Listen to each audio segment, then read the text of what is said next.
The blood on the coach seat was still wet when the posse rode into Millbrook with murder in their eyes, dragging behind them a young orc woman whose green hands were bound so tight the rope had bitten into her skin. Fletcher Vance was mending fence posts when he heard the commotion, the thunder of hooves and angry voices carrying across his property like a storm rolling in from the mountains. He set down his hammer and wiped the sweat from his brow, squinting toward the main road where dust rose in thick clouds. His farm sat on the eastern edge of town, close enough to hear trouble, but far enough that most folk left him to his solitude.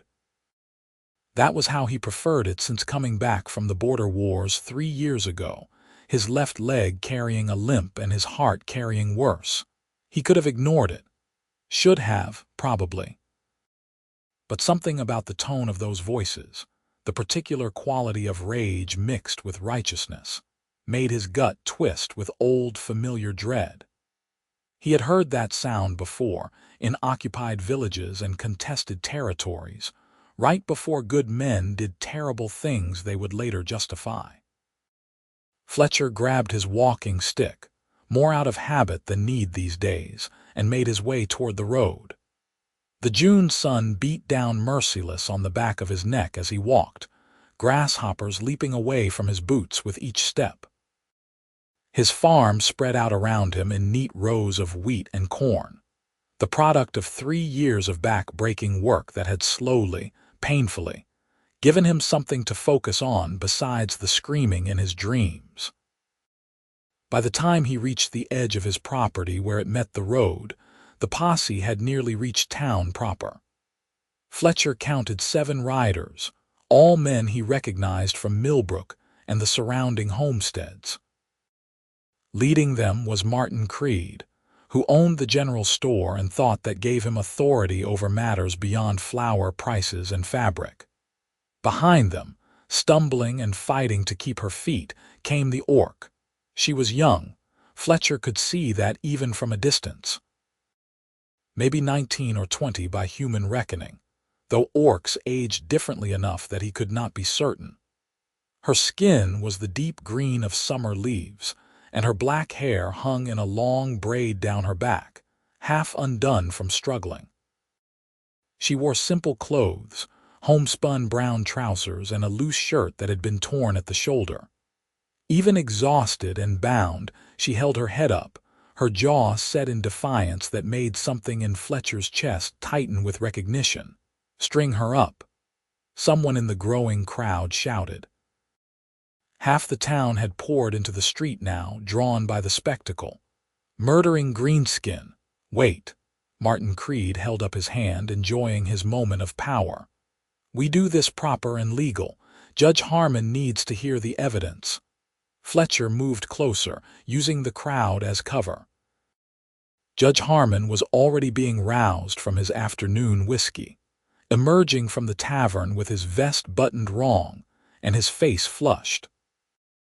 He was not a real judge, just the closest thing Millbrook had to legal authority, a retired solicitor from the eastern cities who had fled gambling debts and a failed marriage. "What is the meaning of this?"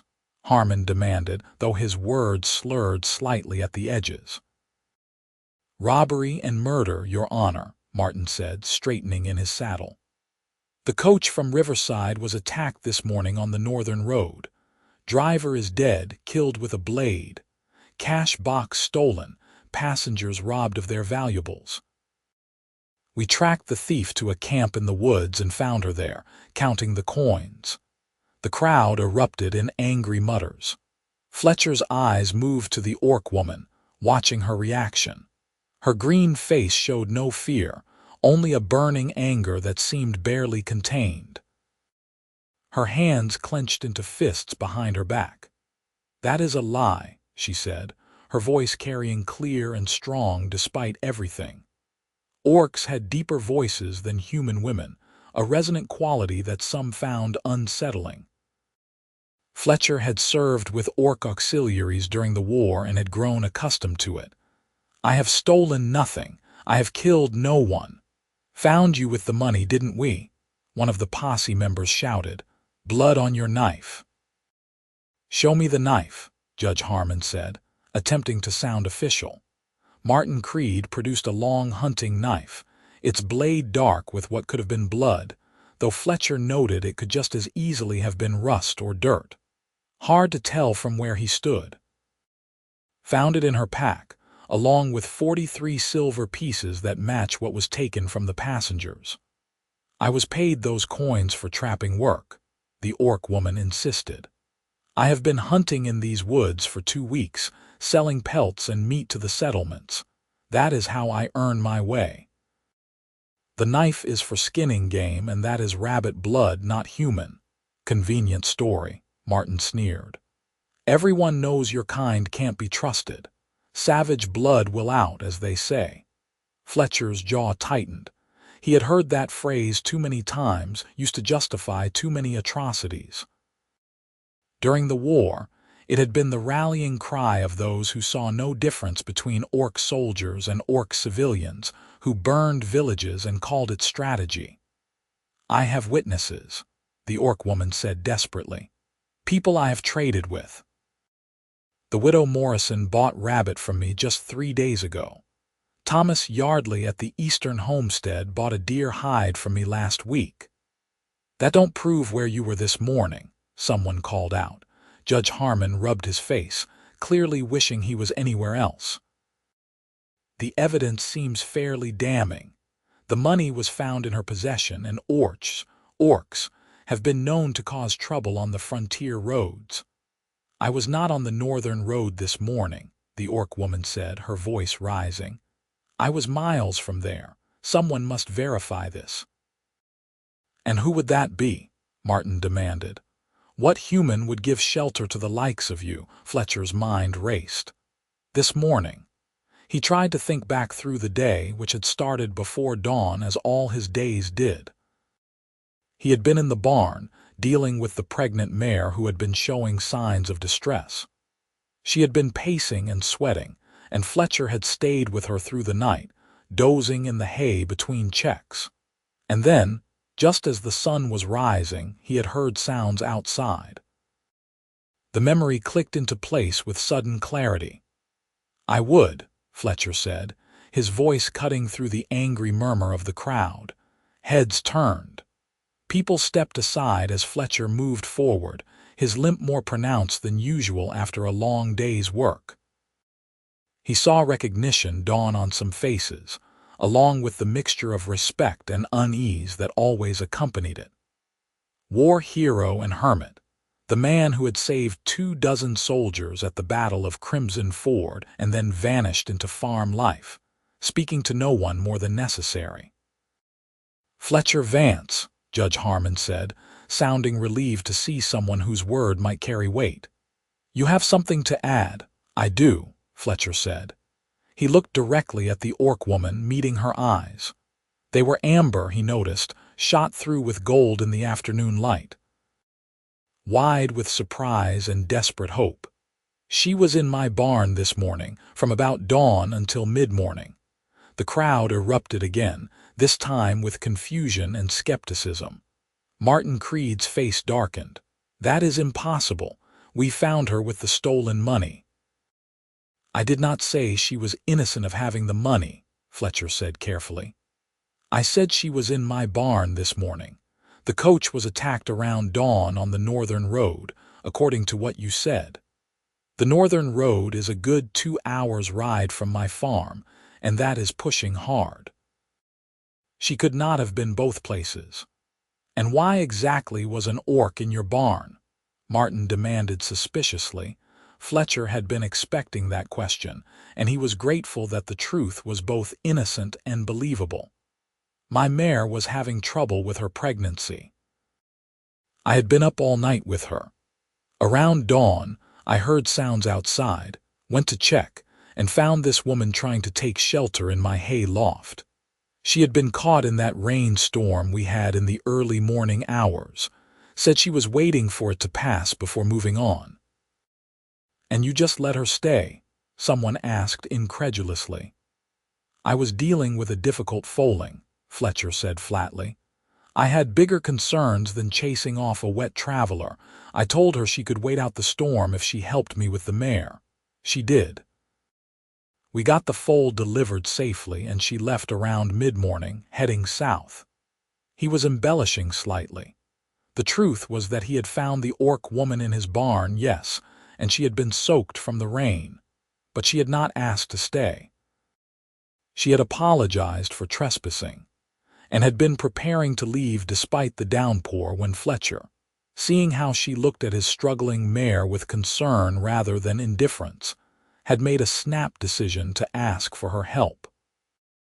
There had been something in her eyes that reminded him of the orc scouts he had worked with during the war, a straightforward honesty that some humans could never manage. The orc woman was staring at him with an expression he could not quite read.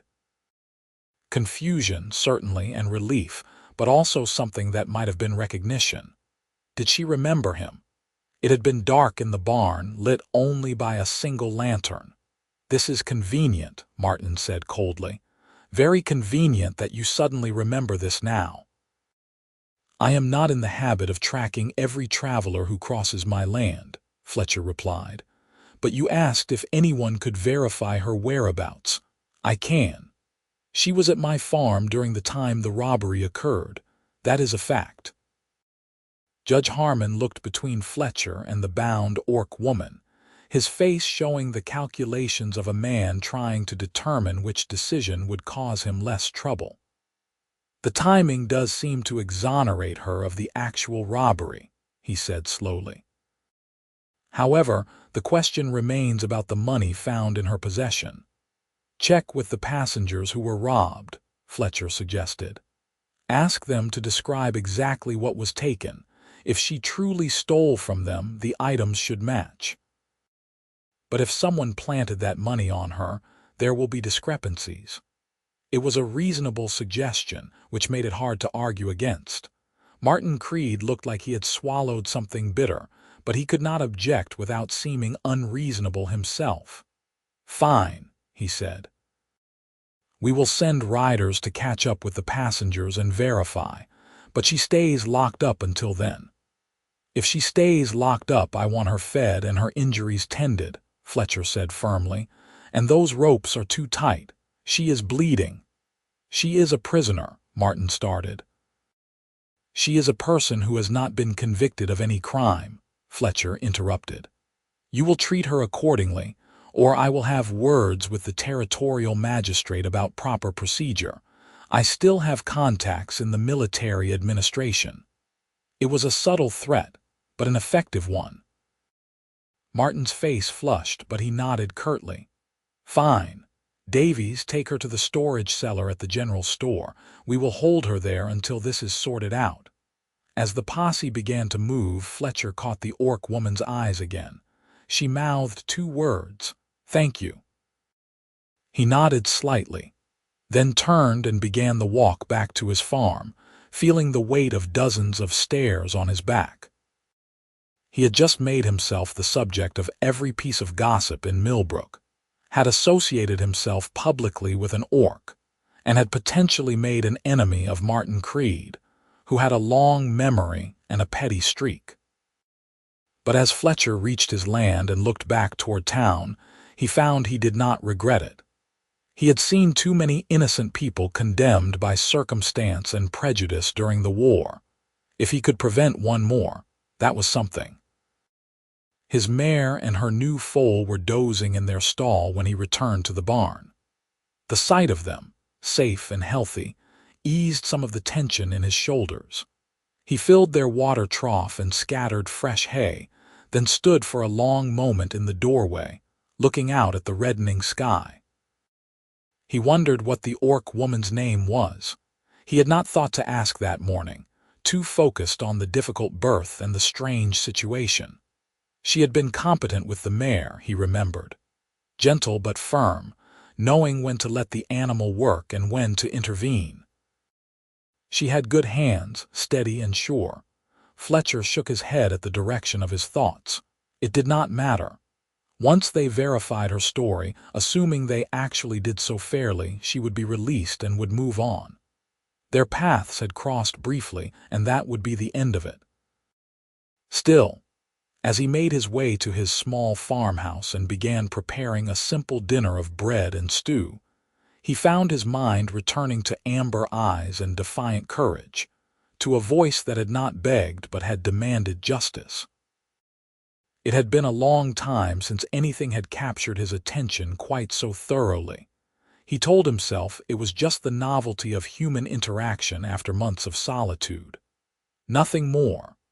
But that night, as he lay in bed listening to the sounds of the farm around him, Fletcher found sleep elusive.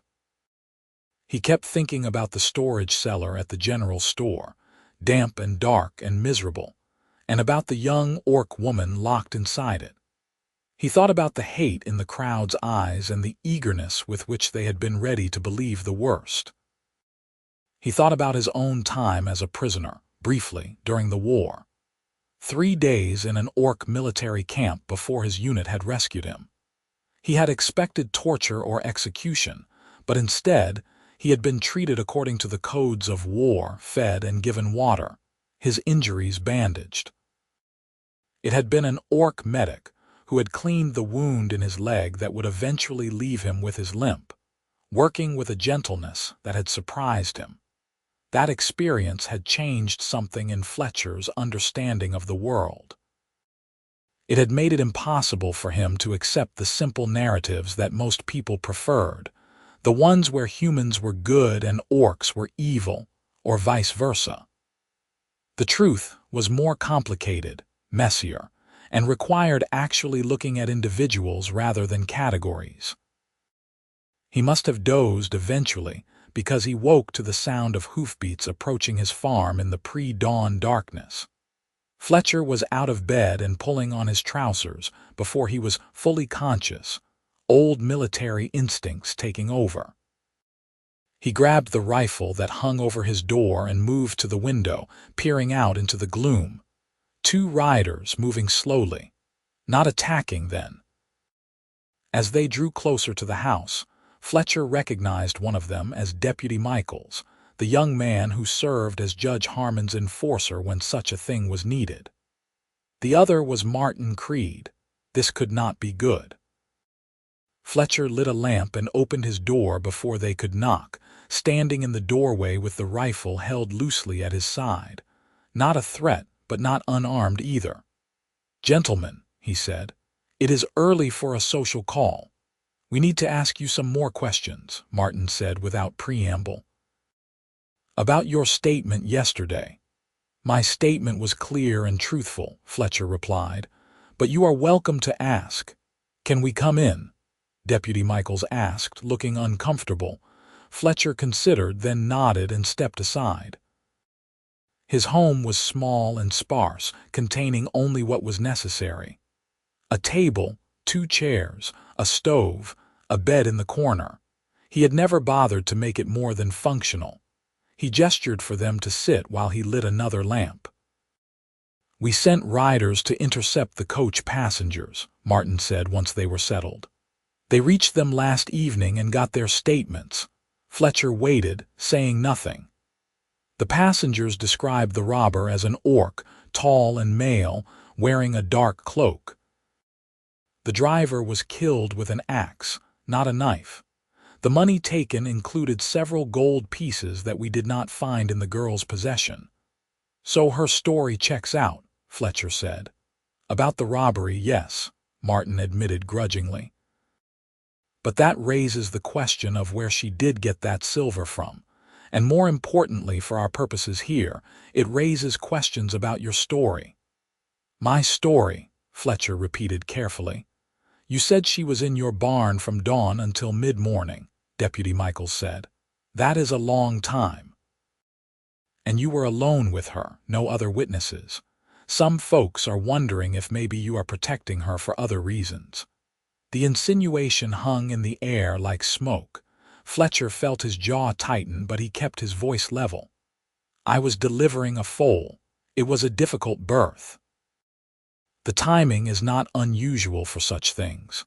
As for witnesses, the mare and her healthy foal are proof enough of what I was doing. You are welcome to examine them." "That is not really the point," Martin said.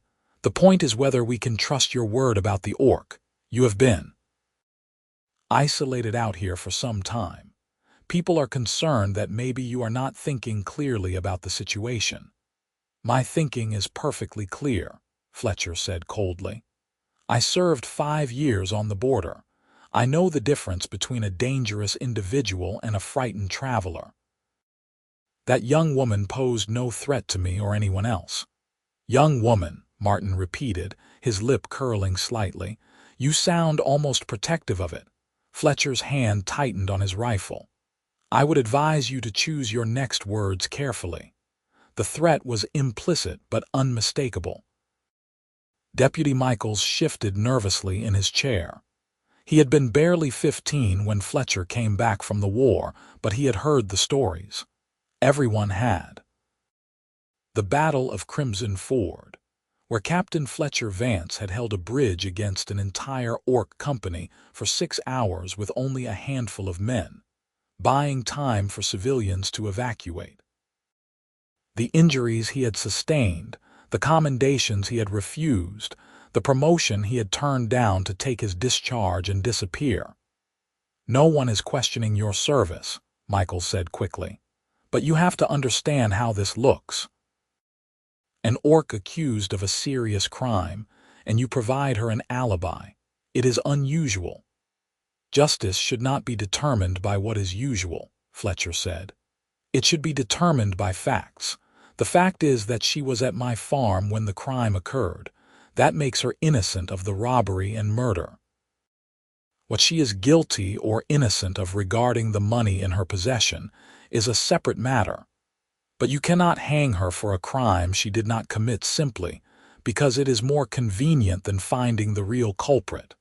Martin stood abruptly. "We are not planning to hang anyone. But she will remain in custody until we sort this out. And I am warning you, Vance, that associating yourself with her kind will have consequences. People talk. Let them talk," Fletcher said flatly. After they left, Fletcher sat at his table for a long time, watching the sun rise through his window. He had not mentioned one detail from that morning in the barn, something he had only half noticed at the time, but which had come back to him during the night. When the orc woman had left his barn, heading south as he had told the posse, she had stopped at the edge of his property and looked back. Just for a moment, but long enough that he had seen her expression clearly in the morning light. She had looked sad. Not relieved to be leaving, not anxious to move on, but genuinely sad. As if she had found something unexpected and had to walk away from it. Fletcher shook his head. He was reading too much into things, seeing meaning where there was likely only exhaustion and stress. The woman had been through an ordeal. Of course, she would look emotional. But still, the memory lingered as he went about his morning chores.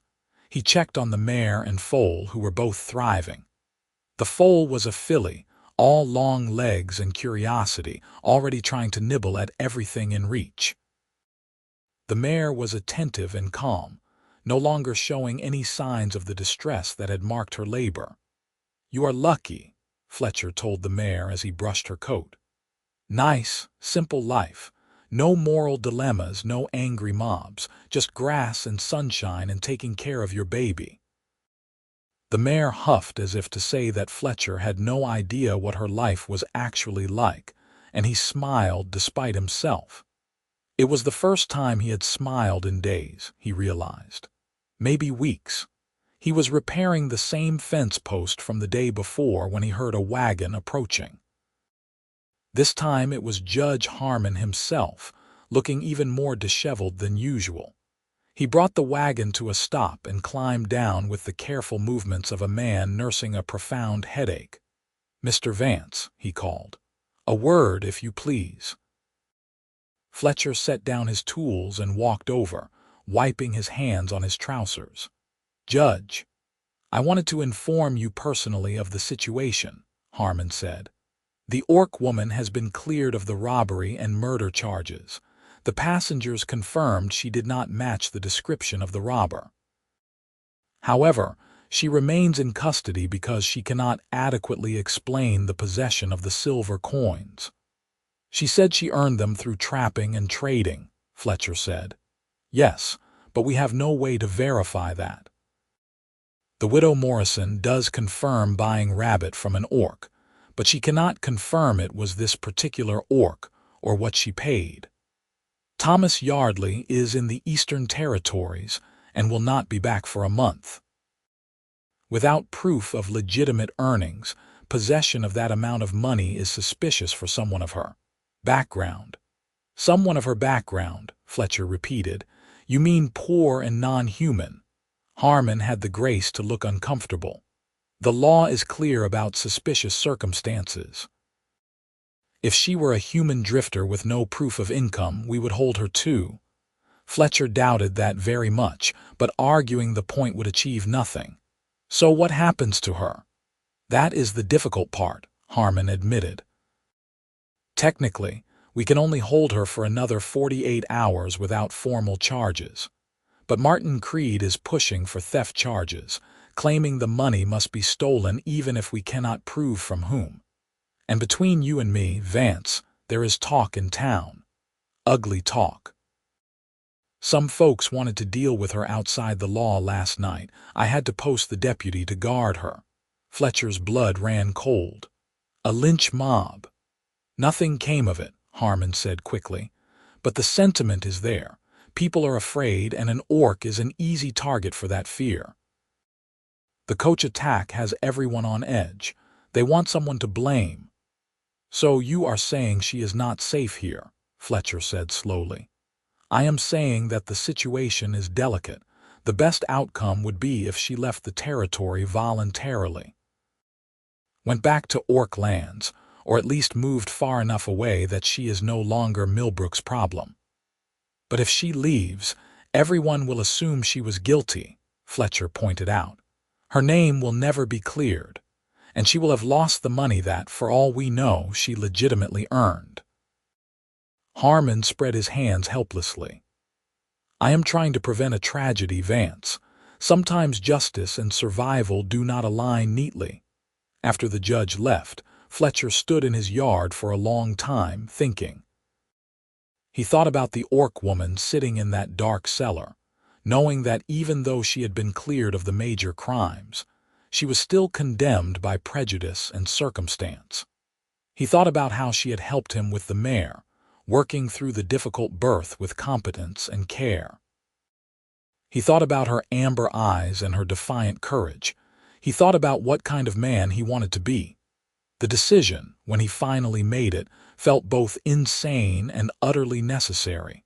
Fletcher walked back to his house and began gathering supplies. Food, blankets, his medical kit from the war.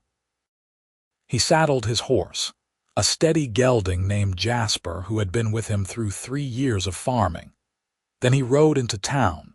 Millbrook was quiet in the afternoon heat, most people sheltering indoors or in the shade. Fletcher tied Jasper outside the general store and walked around to the back, where the storage cellar was accessed through an external door. Deputy Michaels was sitting on a chair beside it, looking bored and hot. Mr. Vance, he said, straightening up. Can I help you? I want to see the prisoner, Fletcher said. I do not know if that is a good idea. Judge Harmon told me she is being released in 48 hours regardless, Fletcher said. I am not interfering with anything. I just want to talk to her. Michaels hesitated, then shrugged. I suppose it cannot hurt, but I am leaving the door open and I will be right here. Fair enough. The cellar was accessed by a steep set of wooden stairs leading down into darkness. Fletcher descended carefully, his eyes adjusting to the gloom. The space was used for storing dry goods and preserves, crates and barrels stacked against the walls. In the far corner, he could make out a figure sitting on the floor, wrists still bound but at least with rope that was not cutting into the skin. Hello, Fletcher said quietly. The orc woman's head snapped up. Even in the poor light, he could see the surprise on her face. "You," she said. "The farmer." "Fletcher Vance," he said. "I realized I never properly introduced myself." "Kara," she replied after a moment. "Kara of the Stonebrook clan, though I am exiled from them now." Fletcher moved closer but kept a respectful distance. Now that he could see her more clearly, he noticed details he had missed before. She was muscular in the way of someone who lived an active outdoor life, her hands calloused from work. A thin scar ran along her jawline, old and faded. Her tusks were small, barely protruding past her lower lip, and her ears tapered to delicate points. She was striking, he realized, in a way that had nothing to do with human beauty standards and everything to do with the intensity of her presence. "Why did you come?" Kara asked. "You have already done more than anyone else would. You risked your standing in this town to speak for me." "About that," Fletcher said. He pulled a small package from his coat and held it out. "Bread and cheese. I figured they were not feeding you much." Kara stared at the package, then at him. "They fed me yesterday evening, thin soup, nothing this morning." "That is what I thought." He untied the package and set it on a crate within her reach, then pulled out a canteen. "Water too, fresh from my well." She did not move, just watched him with those amber eyes. "Why?" she asked again. "Because it is the right thing to do," Fletcher said simply. "And because I wanted to ask you something. Do you have anywhere to go? When they release you, I mean." Kara's expression hardened. "That is no concern of yours. Answer the question anyway." She was silent for a long moment, and he could see the internal struggle playing out on her face. Pride warring with practicality, distrust fighting against desperate need.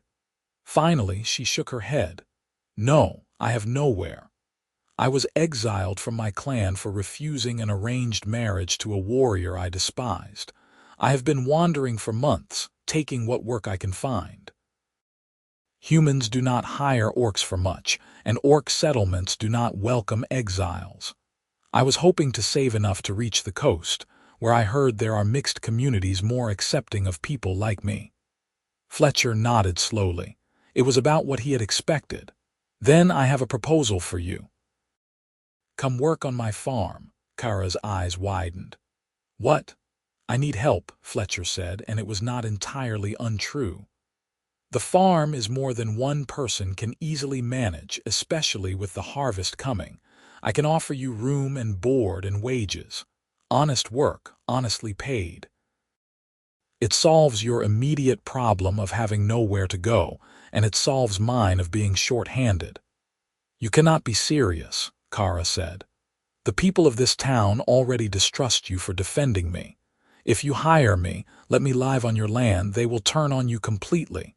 You will be an outcast." "I have been an outcast for 3 years," Fletcher said. "I have lived as a hermit by choice. What do I care if people gossip more than they already do?" "It is more than gossip," Kara insisted. "That man, the store owner, he will make your life difficult. He will refuse to sell to you, turn others against you. You could lose everything." "Then I will buy my supplies from Riverside instead," Fletcher said. "It is only a day's ride, and I do not need the approval of Martin Creed or anyone else to run my farm." Kara stood up, moving closer to him. Even bound, she moved with a grace that was mesmerizing. "Why would you do this? You do not know me. I could be exactly what they think I am, dangerous and untrustworthy." "Are you?" Fletcher asked. "No," she said fiercely, "but you have only my word for that." "Your word and my judgment," Fletcher said. "I spent 5 years at war, Kara. I learned to read people, to tell the difference between someone who meant harm and someone who was just trying to survive. When you helped me with that foaling, you were gentle with the mare, careful. You cared about getting it right, not just getting it done. That tells me what I need to know about your character." "That is not enough to base such a decision on," Kara said, but her voice had softened. "Maybe not," Fletcher admitted, but I am basing it on that anyway. You need somewhere safe to stay and a way to earn money. I need help on the farm. It is a practical arrangement that benefits us both. Unless you would rather take your chances on the road with nothing but the clothes on your back, since I assume Martin Creed will find a way to keep your silver." Kara laughed, a short bitter sound. "You assume correctly. He has already told me the money is forfeit as suspicious funds. I am to be released with nothing." Fletcher felt anger flash through him at the casual injustice of it. "Then you will start working for me with an advance on your wages. 43 silver pieces, to replace what was stolen from you by legal theft." "You cannot afford that," Kara said. "Let me worry about my finances," Fletcher replied.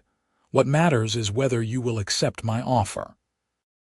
"I am not asking for anything inappropriate," he added quickly, seeing hesitation in her eyes. "You will have your own space in the barn loft, or I can help you build a small cabin on the property. The work is hard but fair, and if at any point you want to leave, you can. No obligations beyond honest work for honest pay." Kara studied him for a long moment, her amber eyes searching his face for something. Whatever she found there must have satisfied her because she finally nodded. "I accept, but on one condition." "What condition?" "If your neighbors do turn on you, if this ruins your life the way I think it might, you let me leave immediately. I will not be the reason you lose your home and livelihood." "Deal," Fletcher said, though he had no intention of honoring that particular condition if it came to it. Once he made a commitment, he kept it. "Now, let us get you out of here." "I have another day and a half before they release me," Kara pointed out. Fletcher smiled slightly. "I know the deputy up there. He is a good kid, just doing what he is told. I think I can convince him that keeping you here is a waste of his time when you have been cleared of the actual crimes. And I have a suspicion Judge Harmon will be relieved to have this situation resolved without further incident." He was right on both counts. By the time Fletcher left the cellar and had a quiet conversation with Deputy Michaels, then made his way to Judge Harmon's rooms above the tavern, the arrangements were made. Kara would be released into Fletcher's custody, her silver pieces forfeit, but no further charges filed. She was to report to the judge if she left the territory, and Fletcher was responsible for her conduct. "You are taking on a lot of liability," Harmon warned him. "If she causes trouble, it will fall on you." "She will not cause trouble," Fletcher said with certainty. By the time the sun was setting, Fletcher and Kara were riding back to his farm, Kara seated behind him on Jasper. She had refused to hold on to him at first, but after nearly sliding off twice, she had reluctantly wrapped her arms around his waist. Fletcher tried not to think about the warmth of her body against his back, or the way her breath stirred his hair when she leaned close to avoid low branches. "Your mare," Kara said as they rode, "and the foal, they are well, thriving," Fletcher replied. "Thanks in no small part to you." "That was skilled work, what you did." "My mother was a healer and midwife," Kara said. "She taught me about births, both human and animal.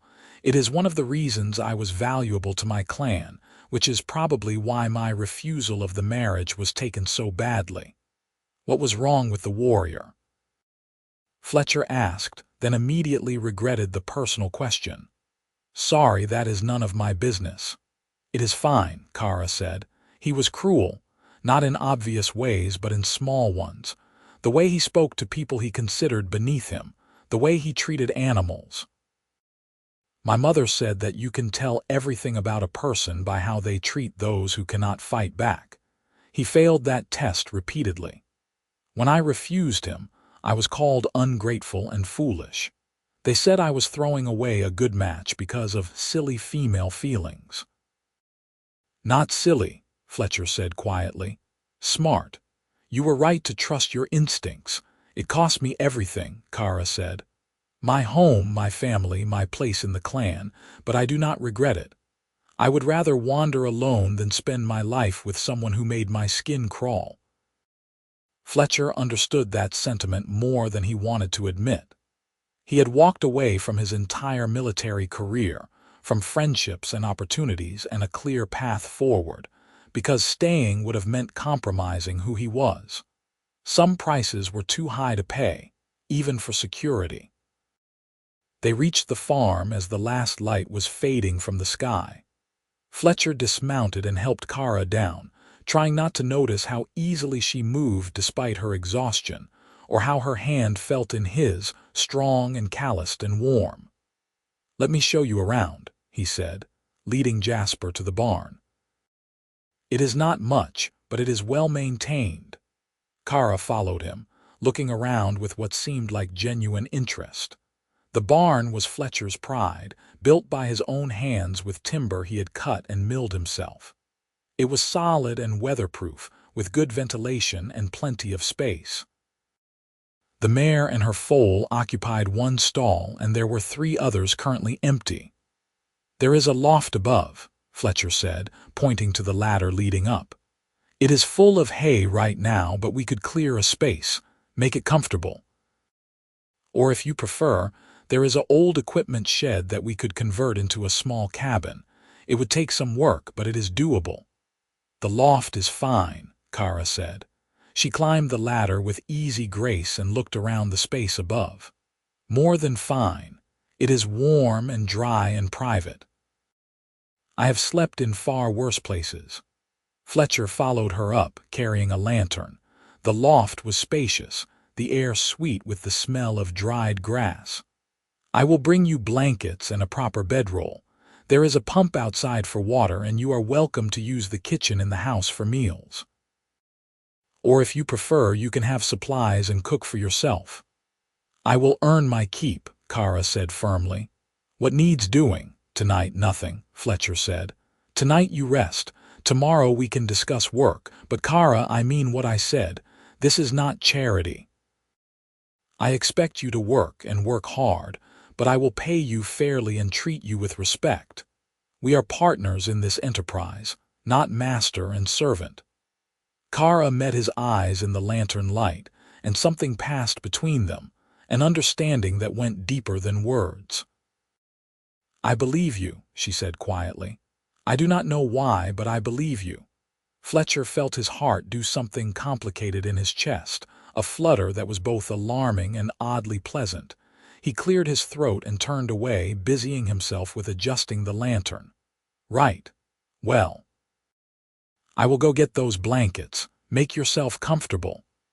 He fled down the ladder more hastily than was dignified, cursing himself for his awkwardness. She was an employee, a person in need of help, nothing more. The fact that she was beautiful and brave, and that he had not stopped thinking about her for 2 days, was irrelevant. He was offering her a job, not anything else. But as he gathered blankets and supplies from his house, Fletcher could not quite silence the small voice in his head that whispered he was lying to himself. That something had started the moment he saw her being dragged into town by that mob, something that had nothing to do with justice and everything to do with recognition. As if some part of him had been waiting, dormant and patient, and had suddenly woken up at the sight of amber eyes and defiant courage. He carried the supplies back to the barn, along with bread, cheese, and dried meat from his pantry. "Breakfast is usually at dawn," he called up to the loft. "But there is no rush tomorrow. Take the morning to recover." "I will be up at dawn," Kara's voice floated down. "I am accustomed to early mornings." "Suit yourself," Fletcher said. He hesitated at the base of the ladder, wanting to say something more but not knowing what. Finally, he just called, "Good night, Kara." "Good night, Fletcher Vance," she replied. "And thank you for everything. I will not forget this kindness." Fletcher walked back to his house feeling strangely energized despite the long day. He prepared a simple dinner and sat at his table, eating without really tasting the food. His mind was full of plans, work schedules, the logistics of having another person on the farm. And underneath all of that, a current of something else, something warm and uncertain and a little bit frightening. It had been 3 years since he had felt anything like interest in another person. The war had taken something from him, some capacity for connection that he had thought was gone forever. And yet here it was, stirring to life at the most improbable time and for the most unlikely person. He told himself again that it was just novelty, just the natural response to human contact after isolation. But as he lay in bed that night, unable to sleep for the second night in a row, Fletcher knew he was lying to himself. Something had changed, had shifted fundamentally in his carefully ordered world, and he had no idea what to do about it. In the barn, Kara lay in her nest of blankets in the loft, staring up at the dark beams of the roof. She had not told Fletcher the complete truth about her exile. Yes, she had refused the arranged marriage, but the real reason for her banishment went deeper. She had spoken out against her clan's raids on human settlements, had argued that the cycle of violence between their peoples would never end unless someone chose to break it. She had been called a traitor, a human lover, weak and foolish, and now here she was, living on a human's farm, accepting help from a human man who had no reason to trust her but did anyway. The irony was not lost on her, but Fletcher Vance was different from most humans she had encountered. There was a steadiness to him, a quiet strength that reminded her of the old mountains near her clan's territory. He did not flinch from her, did not look at her with disgust or fear. He looked at her like she was a person, nothing more or less. It had been a long time since anyone had looked at her that way. Kara rolled onto her side, pulling the blankets closer. She could hear the soft sounds of the mare and foal below, the rustle of hay, the creak of wood settling. It was peaceful in a way that made her chest ache. She had been alone for so long, moving from place to place, never staying anywhere long enough to feel safe. The prospect of staying here, of having a place and a purpose, was almost too good to believe. But she would believe it, she decided. She would work harder than Fletcher expected, would prove herself valuable beyond question. She would not give him any reason to regret his decision. And when the time came to leave, when she had saved enough money to reach the coast, she would go with gratitude and without looking back. That was the plan.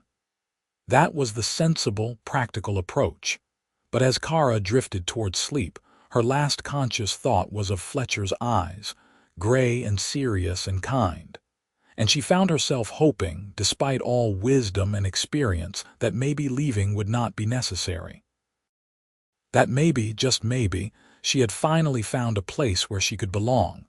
Morning came crisp and clear, the sky pale with dawn light. Fletcher woke to find himself already thinking about the barn, wondering if Kara was awake, if she had slept well, if she needed anything. He forced himself to go through his normal routine, washing at the basin, dressing, starting a fire in the stove for coffee, but his movements were quicker than usual, touched with an anticipation he had not felt in years. When he stepped outside, the sun was just breaking over the eastern horizon, painting everything gold and pink. And there, already moving through the farmyard with a bucket in hand, was Kara. She had found the pump and was filling the trough for Jasper, who watched her with wary curiosity. "Good morning," Fletcher called. Kara looked up, and the smile that crossed her face was like sunlight breaking through clouds. "Good morning. I hope you do not mind. I wanted to make myself useful." "Not at all," Fletcher said, walking over, "but you do not have to start working this second.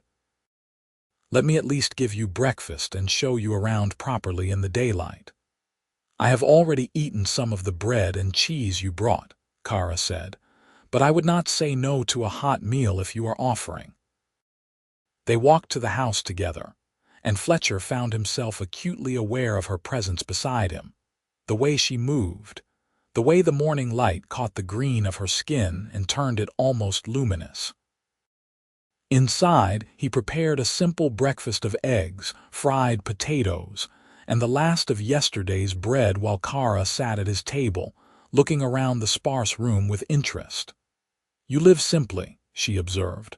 "I live practically," Fletcher corrected. "I never saw the point in accumulating things I do not need." "My mother would have liked you," Kara said. "She believed that excess belongings tied you down, made you less free." They ate in comfortable silence, and Fletcher found himself relaxing in a way he had not expected. There was something easy about Kara's presence, despite the strangeness of the situation. She did not fill the air with nervous chatter or prying questions. She simply existed alongside him, calm and solid and real. After breakfast, Fletcher took her on a proper tour of the farm. 50 acres of mixed cultivation, with wheat in the eastern fields, corn in the western, and a large vegetable garden behind the house. There were chickens in a coop, a pair of pigs in a pen, and Jasper plus the mare as the only horses currently. "I used to have more animals," Fletcher explained as they walked, "but I scaled back to what I could manage alone. With 2 of us we could expand. Maybe get a milk cow, more chickens, perhaps some goats." "What would you want me to focus on?" Kara asked. Fletcher considered. "The harvest will be starting in a few weeks, and that is all hands on deck. But before that, there is plenty to do. Fence repairs, maintaining the irrigation ditches, weeding the garden, general upkeep. I will teach you what you need to know, and you can ask questions whenever something is unclear." "I am a fast learner," Kara assured him. She proved that over the following days. Kara threw herself into the work with a dedication that both impressed and concerned Fletcher. She was up before dawn every morning, working until well after dark. She learned quickly and remembered everything he taught her. The fence posts that had been slowly falling into disrepair for months were repaired in a week. The irrigation ditches that Fletcher had been meaning to clear were cleaned out and flowing properly. The garden, which had become somewhat overgrown with weeds, was restored to neat order. "You are going to burn yourself out," Fletcher said one evening, finding her still hoeing the vegetable rows as the sun set. "You do not have to work yourself to exhaustion to prove your worth." "I am not tired," Kara insisted, though there was sweat on her brow and her movements had slowed. "You are allowed to rest," Fletcher said gently. "Part of working here is maintaining your health. I cannot have my only employee collapsing from exhaustion." Kara paused, leaning on the hoe. "I just want to be useful, to earn what you are paying me." "You have already earned it 10 times over," Fletcher said. "Come on. There is stew on the stove, and you are going to eat a proper dinner and then sleep for at least 8 hours. She followed him reluctantly, but once she sat down with a bowl of hot stew, Fletcher could see the exhaustion in her face.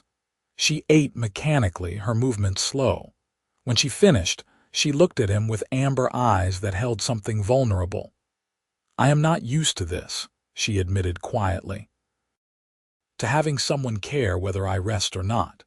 In my clan, you worked until the work was done and your own comfort was secondary, and since my exile, there has been no one to care either way." Fletcher felt something in his chest tighten. "Well, there is someone now.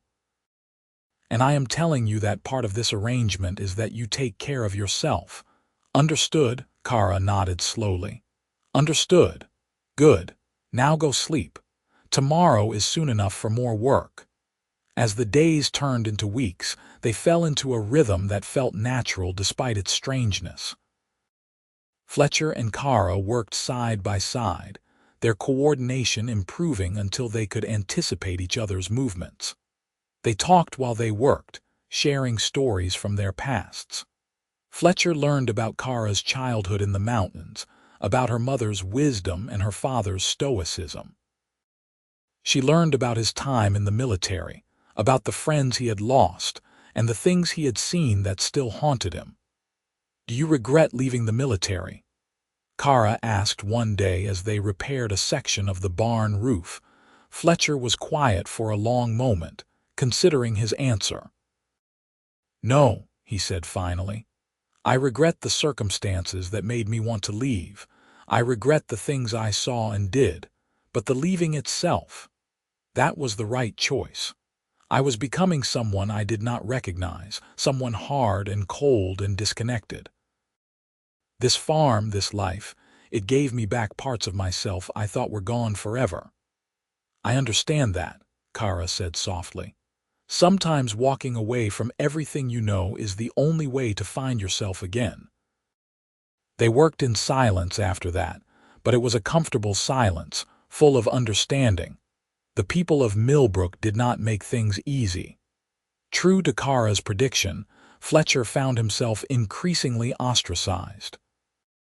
Martin Creed refused to sell him supplies, and he had to make the day-long journey to Riverside whenever he needed anything.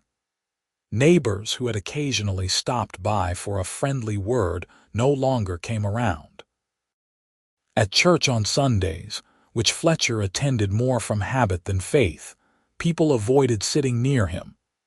"You should stop coming with me to town," Fletcher said to Kara after a particularly unpleasant trip to Riverside where they had been openly stared at and whispered about. "No," Kara said firmly. "I will not hide like I am something shameful. We are doing honest work and living honest lives. If they cannot accept that, it is their failing, not ours." Fletcher found himself smiling despite his frustration. "You are stubborn." "So are you," Kara replied. "It is one of the things I like about you." The comment was casual, thrown off without apparent thought, but it stayed with Fletcher for days. One of the things she liked about him, which implied there were other things. He found himself wondering what those other things might be, then caught himself and tried to redirect his thoughts. This was a business arrangement, nothing more. The fact that he found himself looking forward to seeing her every morning, that he had started putting more effort into cooking dinner so they could share meals, that he lay awake at night thinking about the way she laughed. When something amused her, none of that changed the fundamental nature of their relationship. But nature, Fletcher was learning, had a way of asserting itself despite best intentions. It happened gradually, in small moments that accumulated like rainwater in a barrel. The way Kara touched his arm to get his attention, a casual contact that sent warmth spreading through him. The way she sang while she worked, orc songs in a language he did not understand but found beautiful anyway. The way she looked at him sometimes, when she thought he was not paying attention, with an expression that was soft and wondering. The first frost came in late September, earlier than usual. Fletcher woke to find the world transformed, everything edged in silver and white. He immediately thought of Kara in the barn loft, which was well insulated but not heated. He found her already awake, wrapped in blankets and watching the frost through the loft opening with visible delight. "It is beautiful," she said when she saw him. "I love the first frost. It always felt like a promise that winter was coming, that the world would rest." "It is also cold," Fletcher said practically. "You cannot sleep up here once the real winter sets in. It will be too dangerous." "I will manage," Kara started, but Fletcher cut her off. "No arguments. There is a small room off the kitchen in the house that I use for storage. We will clear it out and set it up as a bedroom for you. It is not large, but it will be warm and safe." Kara looked like she wanted to protest, but something in his expression must have told her it was non-negotiable. "Thank you," she said instead. "You are very kind to me, Fletcher." "It is not kindness," Fletcher said gruffly. "It is practical. I cannot have you freezing to death in my barn." "That would be terrible for morale," she laughed, the sound bright and clear in the cold morning air. "Of course, purely practical." They spent that day clearing out the storage room and making it habitable. It was small but cozy, with a narrow bed, a small dresser, and a window that looked out over the garden. Kara ran her hand over the quilt Fletcher had found, soft and worn from use. "This is too much," she said quietly. "It is exactly enough," Fletcher replied. "Everyone deserves a proper bed and a warm room." That night, Kara slept in the house for the first time. Fletcher lay in his own bed, acutely aware that only a thin wall separated them. He could hear the small sounds of her settling in, the creak of the bed frame, the rustle of blankets. It felt strange and intimate and terrifying, having another person in his space. He had been alone for so long that he had forgotten what it was like to share a dwelling, even platonically. But he found that he did not mind it. In fact, there was something comforting about knowing she was there, safe and warm. He fell asleep more easily than he had in weeks, his dreams peaceful for once. October brought the harvest and with it the busiest time of the year. Fletcher and Kara worked from dawn until well past dark, cutting wheat and corn, bundling and storing, processing and preserving. It was exhausting work, but there was a satisfaction in it, in seeing the fruits of their labor transformed into sustenance for the winter ahead. They had help, unexpectedly, when Thomas Yardley rode up one morning with his two oldest sons. "Heard you were bringing in the harvest," he said to Fletcher. "Figured you could use some extra hands." Fletcher was surprised enough that he almost did not know what to say. Yardley was a good man, a fair one, but Fletcher had not expected anyone from the area to be willing to help given the situation with Kara. "That is generous," Fletcher said carefully, "but you know people will talk." "Let them talk," Yardley said, dismounting. "I bought that deer hide from your woman here a few months back, and she dealt with me fair and honest. That counts for more than gossip. Besides, harvest is harvest. We help each other or we all suffer. That is frontier law." Kara came around the side of the barn, wiping her hands on her trousers. When she saw Yardley, her face lit up with recognition. "Mr. Yardley, it is good to see you again." "And you, Miss Kara," Yardley replied, tipping his hat. "I heard about the trouble. For what it is worth, I never believed a word of it. You were nothing but professional in our dealings." "Thank you," Kara said, and Fletcher could hear the emotion in her voice. With the extra help, the harvest that would have taken 3 weeks took only 1. They worked hard, all of them, but there was laughter too and stories shared during breaks. Yardley's sons, initially shy around Kara, gradually warmed to her, especially after she challenged the older one to an arm wrestling contest, and won handily. "You are stronger than you look," the boy said, rubbing his arm with a mixture of chagrin and admiration. "Orc strength," Kara replied with a grin. "Good for farming." On the last day of the harvest, as they loaded the final wagon, Yardley pulled Fletcher aside.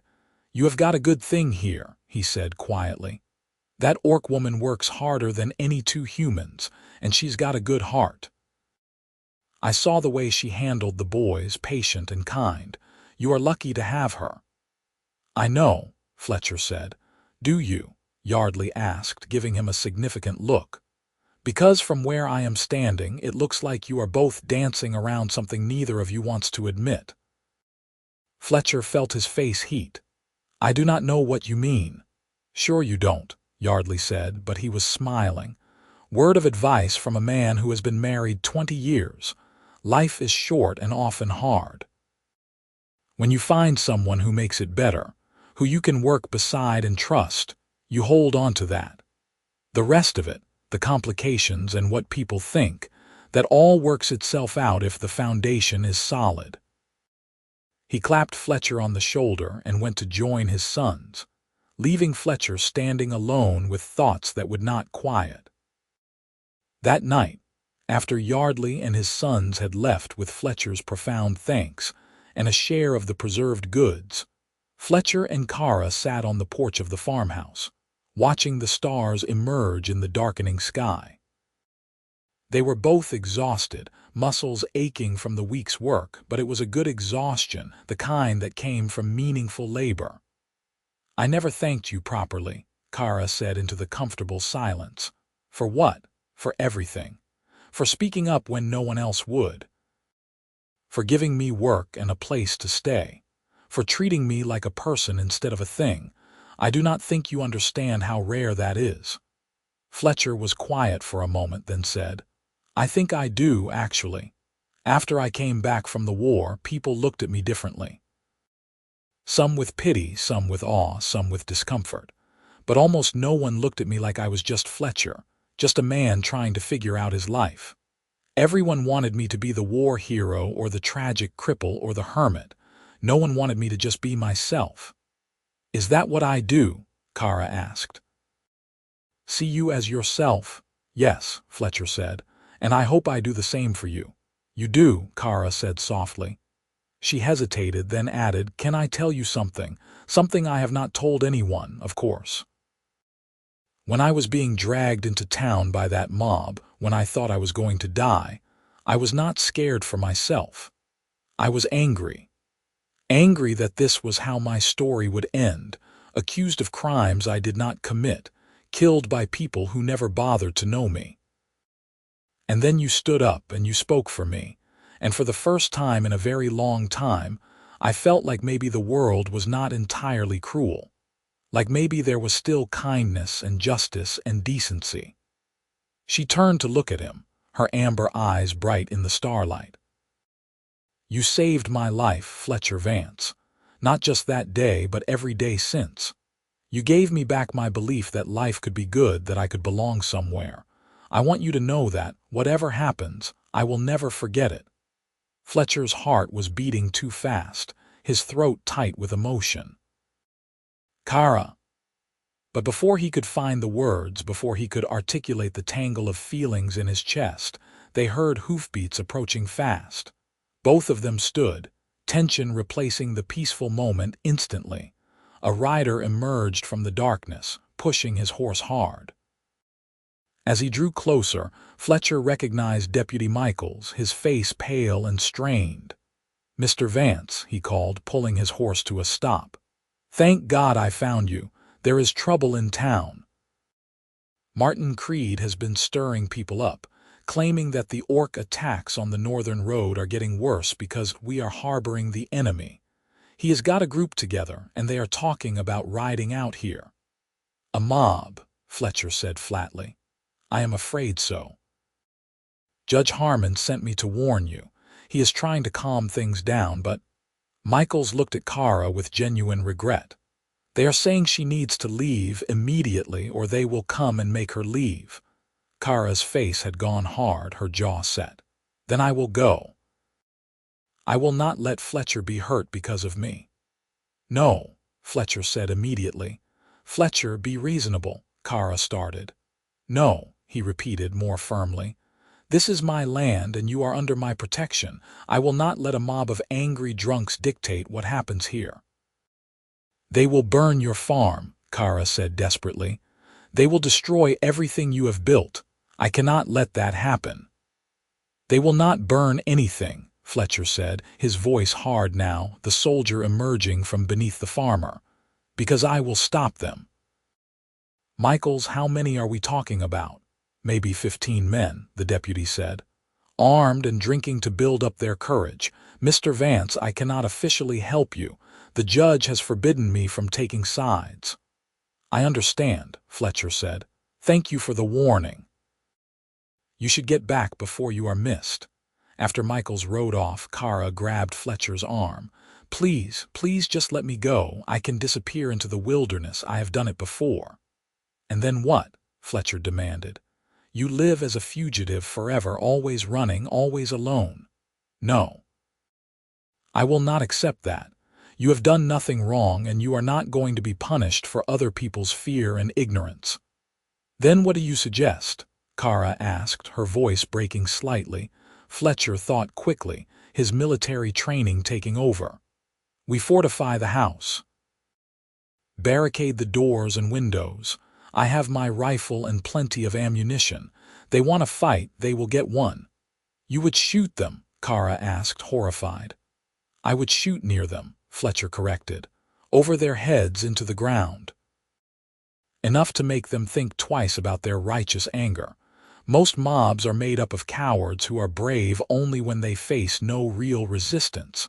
Show them that this will cost them and they will back down.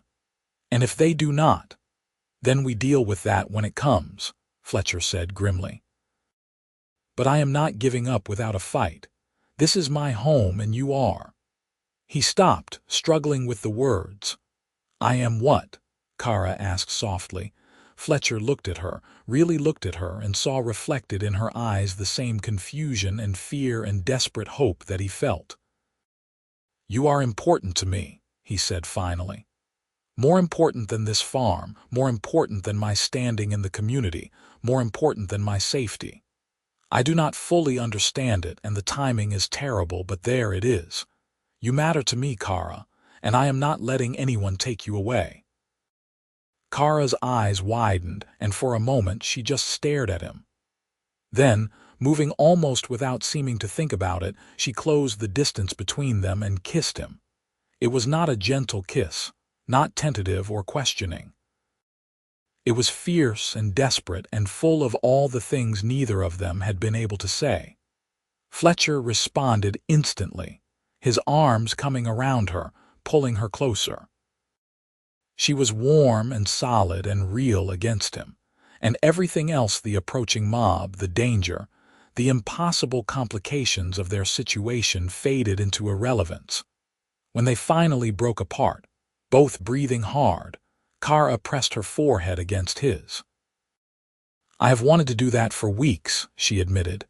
Me too, Fletcher said, though maybe the timing could have been better. That startled a laugh out of her, though it was shaky. What do we do now? Now, Fletcher said, we prepare to defend our home, together. They worked quickly, dragging furniture to barricade the doors, closing and latching all the windows. Fletcher retrieved his rifle and his old service pistol, checking both carefully. He had plenty of ammunition, maintained out of old habit even though he had never expected to need it. Have you ever fired a gun? He asked Kara. No, she admitted. Then you are not starting tonight. You stay behind me, and if things go badly, you run. There is a root cellar behind the house with an external entrance. You go there, hide, and do not come out until I come for you. I am not leaving you, Kara said stubbornly. If it comes down to my life or your freedom, you will, Fletcher said. Promise me, Kara, promise me that you will run if you have to. She looked mutinous but finally nodded. I promise, but only if there is no other choice. They did not have to wait long. About an hour after Michaels left, they heard the sound of multiple horses approaching. Fletcher positioned himself at the front window, rifle in hand, while Kara stood back in the shadows. 15 men, as Michaels had said, carrying torches and weapons. Martin Creed at the lead, his face flushed with drink and righteousness. They stopped at the edge of Fletcher's property, forming a rough line. Vance, Martin called out, send out the orc and there will be no trouble. We are here to take her into custody. On what charges? Fletcher called back through the closed window. Suspicion of conspiracy with the Northern Raiders. Judge Harmon has signed a warrant. That was almost certainly a lie. Harmon would never do such a thing, especially after sending a warning. But it gave the mob a veneer of legitimacy. Show me the warrant, Fletcher demanded. Bring it to the door and I will examine it. There was confusion in the ranks. Obviously, no such warrant existed. We do not need to show you anything, Martin blustered. You are harboring a dangerous criminal. She is an employee who has been cleared of all charges, Fletcher replied, his voice carrying cold and clear. And this is my property. You are trespassing. I am asking you once politely to leave. If you do not, I will defend my land by any means necessary. You cannot fight all of us, someone shouted. No, Fletcher agreed. But I can make sure several of you do not go home tonight. I am a trained soldier, a decorated veteran, and an expert marksman. I am not some shopkeeper or farmer who has never seen combat. I have killed men before, and I will do it again if forced. Ask yourselves if whatever Martin Creed has promised you is worth dying for." There was an uncomfortable shifting in the mob. Fletcher had calculated correctly. Most of these men were not violent by nature. They were scared, whipped up by fear and alcohol and mob mentality. But faced with the reality of actual combat against someone who knew what he was doing, their resolve was wavering. "He is bluffing," Martin insisted. "There is one of him and 15 of us. Rush the house. He cannot stop us all." But no one moved. Fletcher allowed himself a small moment of satisfaction, then pressed his advantage. "Thomas Yardley knows I am a man of my word. So does Deputy Michaels. So does Judge Harmon. Ask any of them if I make empty threats. I am giving you a chance to walk away from this. Take it." "We are not afraid of you," Martin said, but his voice lacked conviction. "Then you are a fool," Fletcher replied bluntly. He raised his rifle, aiming carefully, and fired a shot that passed just over Martin's head. The man yelped and ducked, his horse shying. That was a warning. "The next one will not be." The mob broke. Not all at once, but in twos and threes, as men decided that this was not worth it, that they had better things to do than die for Martin Creed's vendetta. Within minutes, only Martin and 2 others remained, and even they looked uncertain. "This is not over," Martin called out, his voice shaking with impotent rage. "You have made yourself an enemy, Vance." "I already had you as an enemy," Fletcher replied. "I lost nothing tonight. You, on the other hand, lost what little authority you had. People will remember that you led a mob to a veteran's home and ran away when he stood his ground. That is not the kind of story that inspires confidence." Martin jerked his horse around and rode off, the other 2 following. Fletcher waited until they were out of sight, then carefully set down his rifle. His hands, he noticed, were shaking slightly. Adrenaline and the aftermath of what could have been violence. Kara was beside him instantly, her hands on his arms. "Are you all right?" "Yes," Fletcher said. He let out a long breath. "Yes, I am fine. That went better than I expected." "You were magnificent," Kara said, her eyes shining. "I have never seen anyone face down a mob like that." "Years of practice dealing with frightened soldiers and hostile civilians," Fletcher said. "You learn to read people, to know when they will actually fight and when they are just posturing.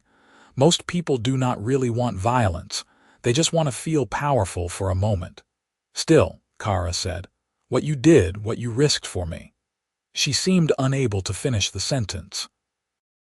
Fletcher cupped her face in his hands, looking into those amber eyes that had haunted his dreams.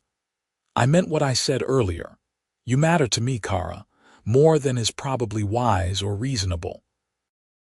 I do not know what this is between us, or where it can go, but I know that I am not willing to let you go without exploring it. Even though I am an orc," Kara asked quietly.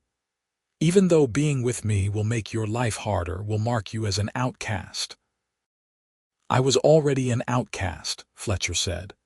"I chose that when I left the military, when I built a life away from everyone I knew, but now I am choosing something else. I am choosing you if you will have me, not as an employer or a protector, but as a partner, in all ways." Kara's breath caught. "Fletcher, are you saying?" "I am saying that I love you," Fletcher said, the words feeling both terrifying and liberating. "I think I started loving you the moment I saw you refuse to bow to that mob, when you stood tall, even bound and accused. I love your strength and your courage and your kindness. I love the way you sing while you work and the way you challenge me to be better. I love that you see me as Fletcher, just Fletcher, not as a hero or a cripple, but as a man." Tears were streaming down Kara's green cheeks. "I love you too," she whispered. "I did not want to. I tried not to. It seemed so impossible, so foolish. But I love you, Fletcher Vance. I love your quiet strength and your kindness and the way you stand up for what is right even when it costs you. I love that you gave me a home when I had none and treated me with dignity when no one else would. I love you, and I want to build a life with you if that is possible. It is possible, Fletcher said firmly. It will not be easy. There will be more incidents like tonight, more people who disapprove and try to interfere. But I do not care. We will face it together and we will make it work. He kissed her again, slower this time, tender and full of promise. When they finally broke apart, both of them were smiling despite everything. So what happens now? Kara asked. Now, Fletcher said, we live our lives. We work the farm, we face whatever comes, and we do it together, as partners, He hesitated, then took the plunge. As husband and wife, if you are willing. I know it is fast, and I know the circumstances are strange, but I am old enough to know that when you find something real, you do not let it go. Will you marry me, Kara? Kara laughed, the sound bright and incredulous and joyful all at once. You are proposing, now, after we were just threatened by a mob, apparently so, Fletcher said, feeling slightly foolish but also certain. I do not have a ring. I do not have a grand romantic gesture, but I have a farm and a future and a heart that is yours if you want it. What do you say? I say yes, Kara replied, pulling him close. Yes, 1,000 times yes. I will marry you, Fletcher Vance. I will build a life with you and face whatever the world throws at us. Together. They held each other in the lamplight of the farmhouse. Two unlikely souls who had found in each other something worth fighting for. Outside, the night was quiet again, the stars bright overhead. Inside, everything had changed. The next morning, Fletcher rode into town alone. He went straight to Judge Harmon's rooms and knocked until the older man answered, looking haggard and worried. Vance, he said. Thank God you are all right. I heard about last night. We are fine, Fletcher said. The mob dispersed without violence, but that is not why I am here. I need you to perform a marriage. Harmon blinked. A marriage between you and... Between me and Kara, yes, Fletcher said firmly. Is there any legal impediment to such a marriage? Well, no, Harmon admitted. Territorial law does not prohibit interspecies marriage, though it is extremely uncommon. But Vance, are you sure about this? The social ramifications. I am completely sure, Fletcher said. And I want it done officially and legally so there can be no question about it later. She is going to be my wife with all the legal protections and rights that entails. Harmon studied him for a long moment, then nodded slowly. All right, if you are certain I will do it. When? Today, if possible, this afternoon. That fast? Harmon looked surprised but not entirely disapproving. Well, you will need witnesses. I do not suppose you have anyone in mind. Thomas Yardley, if he is willing, Fletcher said, and Deputy Michaels, if you can spare him. I think that can be arranged, Harmon said. He sighed, looking suddenly older. You know this will not be easy for either of you. People will say things, do things. There may be more attempts like last night. We know, Fletcher said, but we have decided that we would rather face it together than live apart and safe. Some things are worth the risk. By that afternoon, everything was arranged. Thomas Yardley had agreed to stand as witness, along with Deputy Michaels. The ceremony would take place at Fletcher's farm on his land, under the open sky. Kara wore a simple dress that Fletcher had bought from a shop in Riverside, blue fabric that brought out the gold in her amber eyes. She had braided her black hair with wildflowers woven through it, a tradition from her people for significant ceremonies. Fletcher wore his best clothes, which were not much, but he had polished his boots and tried to tame his hair. They stood in the farmyard, with the wheat fields golden behind them and the farmhouse solid and real beside them. Judge Harmon read the words of the ceremony. his voice gaining strength and conviction as he went. Thomas Yardley and Deputy Michaels watched with solemn approval when Harmon asked if Fletcher took Kara as his wife. Fletcher said, "I do," in a voice that rang clear and certain. When he asked if Kara took Fletcher as her husband, she replied, "I do," with equal conviction, her amber eyes locked on Fletcher's gray ones. "Then, by the authority vested in me by the territorial government, I pronounce you husband and wife," Harmon said. "You may kiss." Fletcher pulled Kara close and kissed her as the sun shone down on them, as his witnesses cheered, as the future stretched out before them full of challenge and promise and hope. When they broke apart, both of them were smiling so broadly it almost hurt. "Well, Mrs. Vance," Fletcher said, testing out the name. "Well, Mr. Vance," Kara replied, her eyes dancing with joy. They celebrated with a simple meal, the five of them sitting at Fletcher's table. Thomas Yardley offered a toast to the happy couple and promised that he would make sure the word got out, properly told so people knew it was legal and official. Deputy Michaels, looking slightly uncomfortable but genuine, wished them every happiness. After everyone left, Fletcher and Kara stood together on their porch, watching the sun set over their land. Their land, Fletcher thought. Not his anymore, but theirs. Everything he had would now be shared with her, and he found the thought filled him with satisfaction rather than anxiety. "I still cannot believe this is real," Kara said softly. "This morning I woke up as an exile, a woman with no people and no place. Tonight I am a wife with a home and a husband and a future." "Believe it," Fletcher said, wrapping his arm around her waist. "You are stuck with me now." "Good," Kara said, leaning into him, "because I plan to stay stuck for a very long time." That night, they shared Fletcher's bed for the first time as husband and wife. Their lovemaking was tender and awkward and perfect, two people learning each other in the most intimate way possible. Afterward they lay tangled together, Kara's head on Fletcher's chest, his hand stroking her black hair. "I need to tell you something," Kara said quietly. "What is it?" "When I was in that cellar, waiting to be released or killed or whatever was going to happen, I made myself a promise. I promised that if I survived, I would never again let fear dictate my choices, that I would be brave and honest and true to myself, no matter the cost." She lifted her head to look at him. "Being with you, loving you, marrying you, that is me keeping that promise." "You are the bravest choice I have ever made, Fletcher Vance, and I do not regret it for a second." Fletcher felt his throat tighten with emotion. "You are the bravest choice I have ever made too, the best choice. I love you, Kara." "I love you too," she whispered and kissed him again. The weeks that followed were not easy, but they were good. Fletcher and Kara worked the farm together, preparing for winter. They insulated the house, stocked the root cellar, and chopped wood for the stove.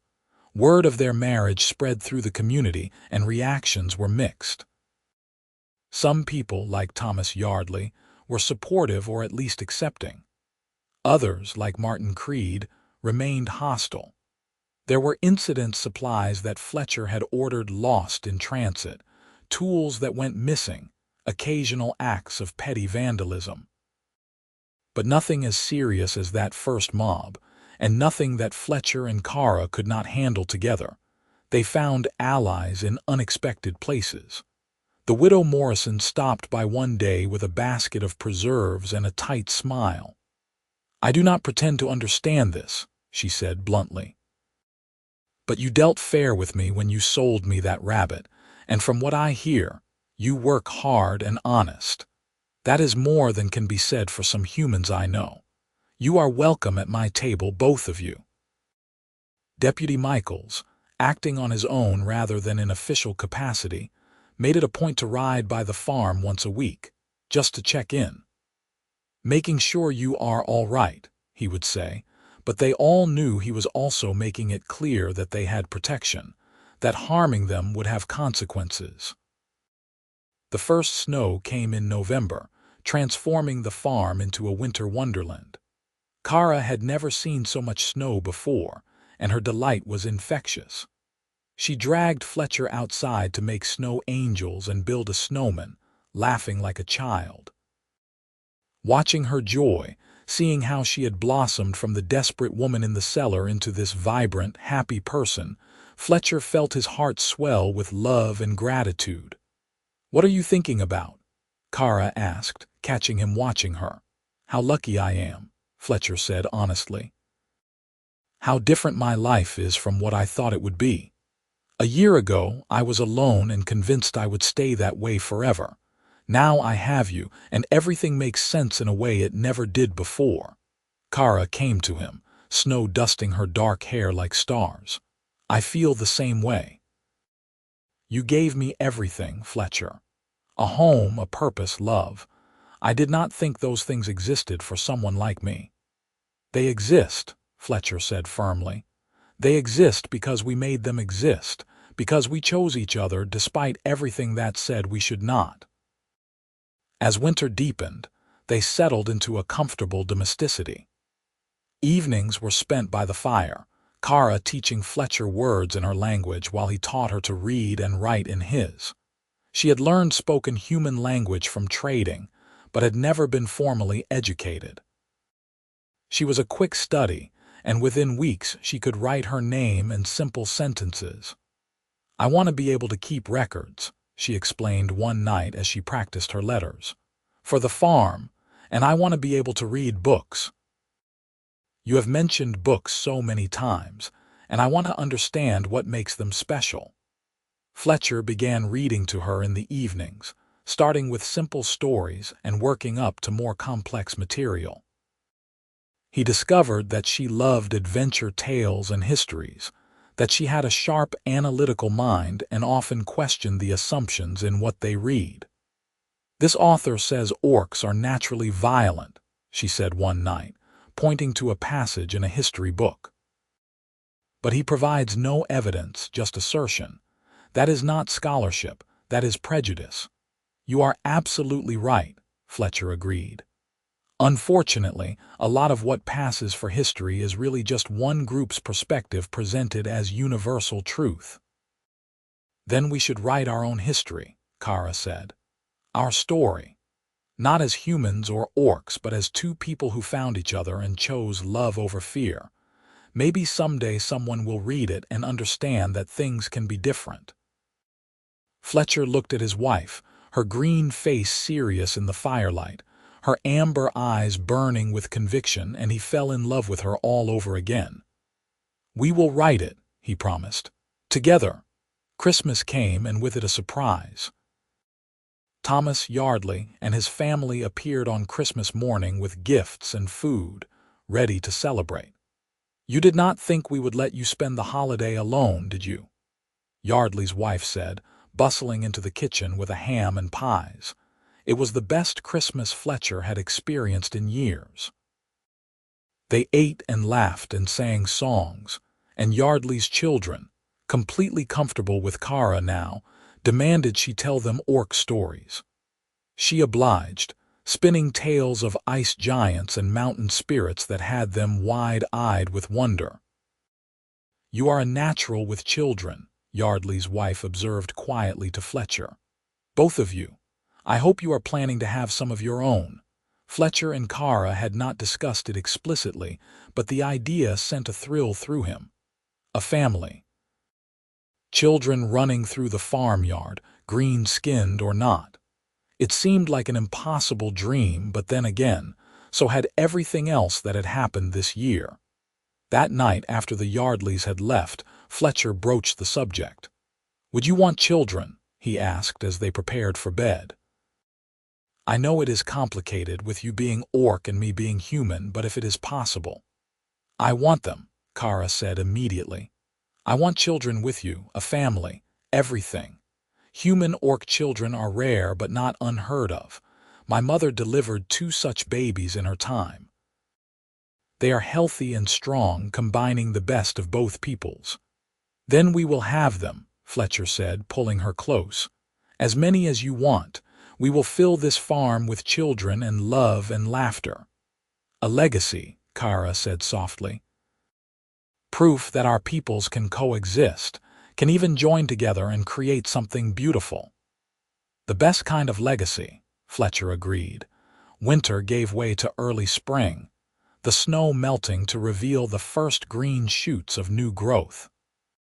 Fletcher and Kara began planning the new growing season, discussing what crops to plant and where. They decided to expand the vegetable garden and add a small orchard, apple and pear trees that would take years to mature, but would provide for decades. We are thinking long-term now, Fletcher said as they staked out where the trees would go, building something that will last beyond us. I like that, Kara said. I like thinking about the future without fear, about years stretching ahead of us. For so long, I lived day to day, never knowing if I would find work or shelter. Now I can plan, can dream about what life will be like in 5 years, 10 years. What do you dream about? Fletcher asked curiously. Kara smiled, that beautiful smile that never failed to make his heart skip. I dream about children playing in this yard, about harvests and holidays and growing old with you. I dream about a day when people see us not as strange or wrong, but as simply two people who love each other. Maybe it is foolish, but I dream of acceptance. It is not foolish, Fletcher said. And I think we are already making progress. The Yardleys accept us. The widow Morrison accepts us. Michaels accepts us. It is slow, but change always is. We are proving every day that this can work, that love is stronger than prejudice. In April, Fletcher made a trip to Riverside for supplies, and when he returned, he had a surprise. A pair of milk goats, young and healthy, riding in the back of his wagon. Kara was delighted, immediately bonding with the animals. We can have fresh milk and cheese, she said excitedly. And goats are easier to care for than a cow. This is perfect. I thought you would like them, Fletcher said, pleased with her reaction. I also got seeds for that expanded garden you wanted, and he pulled out a small package wrapped in cloth. This. Kara unwrapped it carefully, gasping when she saw what lay inside. A silver necklace with a pendant shaped like a mountain peak, beautifully crafted. The silversmith in Riverside made it to my specifications, Fletcher explained. I described the mountains where you grew up and he captured it perfectly. I thought you might like to wear a piece of home.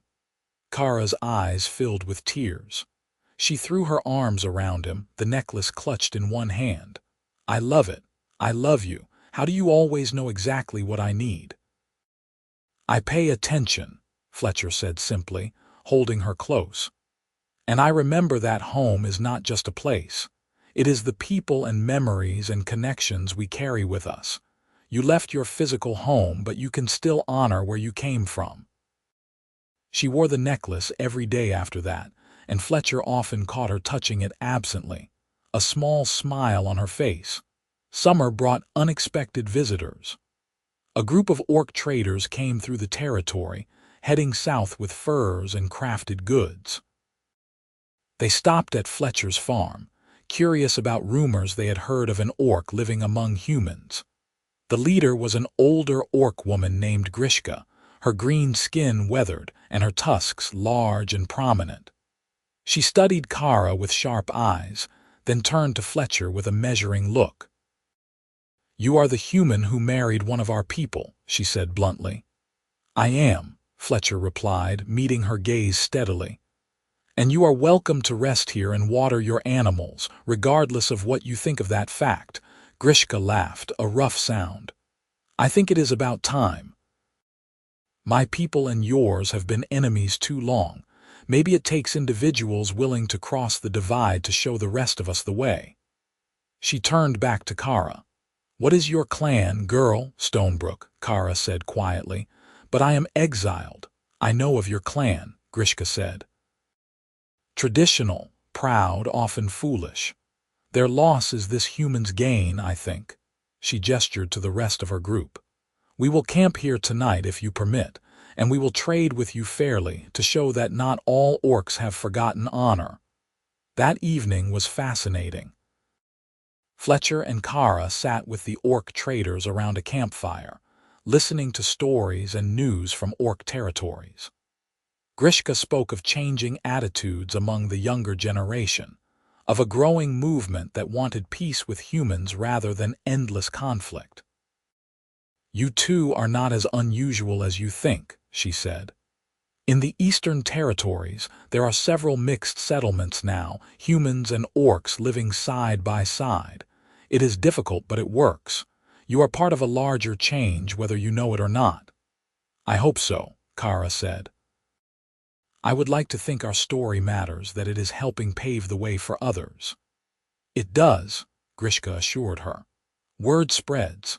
The story of an orc woman and a human man who defied both their peoples to be together, who built a life on love rather than hate. That is a powerful story. It gives people hope." Before they left the next morning, Grishka gave Kara a gift, a woven belt in the traditional style of her clan. "To remind you that you are still orc, still part of our people, even if your clan cannot see it. You honor us by living with courage and authenticity." After the traders left, Kara was quieter than usual. Fletcher found her in the garden, touching the belt Grishka had given her. "Are you all right?" he asked. "I am more than all right," Kara said, and her voice was thick with emotion. "For the first time since my exile, I feel like I have not lost my entire heritage. Grishka accepted me, respected me. She saw me as orc even though I live with humans, even though I married you. I did not realize how much I needed that until it happened." Fletcher wrapped his arms around her from behind, resting his chin on her shoulder. "You are orc and you are my wife and you are Kara. All of those things at once, not one or the other. Anyone who cannot accept all of you is not worth your time. When did you become so wise?"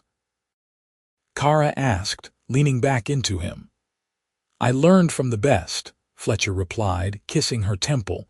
By midsummer, Kara's belly was starting to swell with their first child.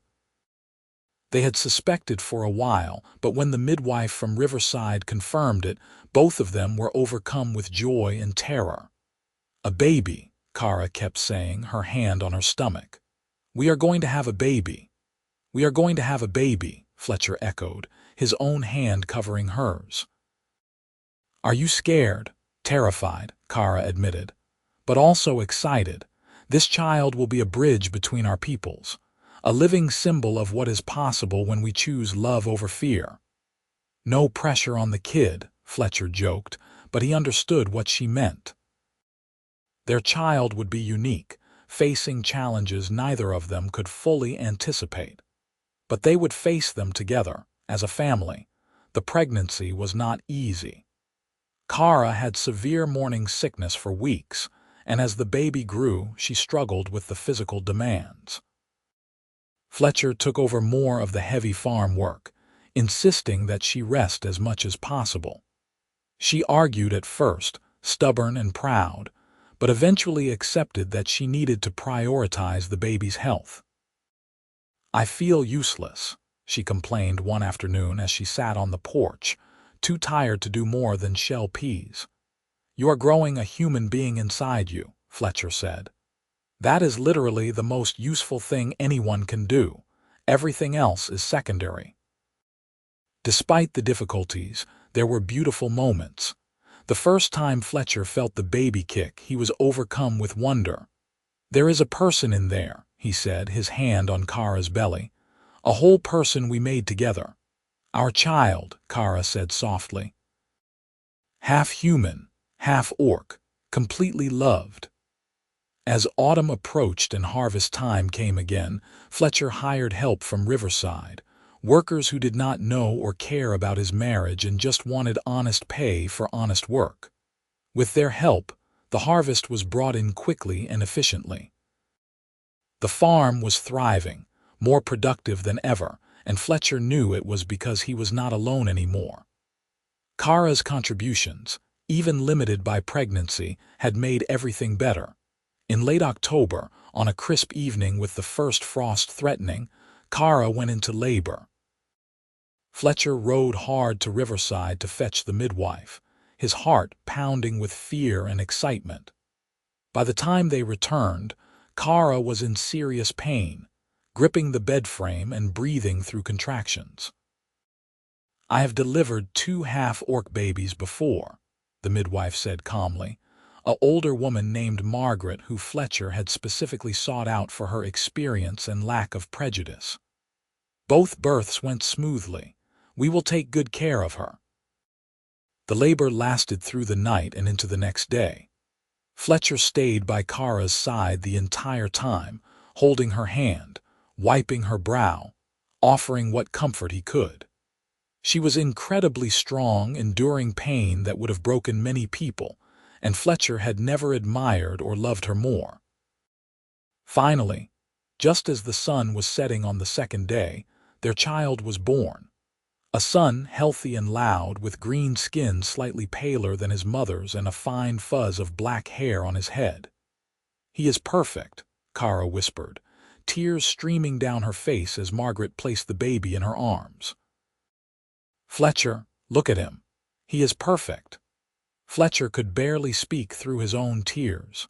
Their son was indeed perfect, tiny and wrinkled and absolutely beautiful. He had small tusks that would grow more prominent as he aged and ears that were pointed but less dramatically than Kara's. His eyes, when they finally opened, were gray like Fletcher's but shot through with amber. "What should we name him?" Kara asked. They had discussed names but had not decided definitely. Fletcher looked at his son, at this tiny person who represented so much hope and promise, and said, "Samuel. Samuel Vance, for my grandfather, who taught me that the measure of a man is not in his strength or wealth, but in his kindness and integrity." "Samuel," Kara repeated, testing the name. "I like it. Samuel Vance, our bridge between peoples." The next few weeks were exhausting and wonderful. Samuel was a demanding baby, waking frequently to nurse and crying when he was uncomfortable. But he was also alert and curious, his gray-amber eyes tracking movement even in his first days. Fletcher found himself utterly smitten, willing to do anything for this tiny person. "I never understood before," he told Kara one night as they both hovered over Samuel's cradle, watching him sleep. "What people meant when they said having a child changes everything.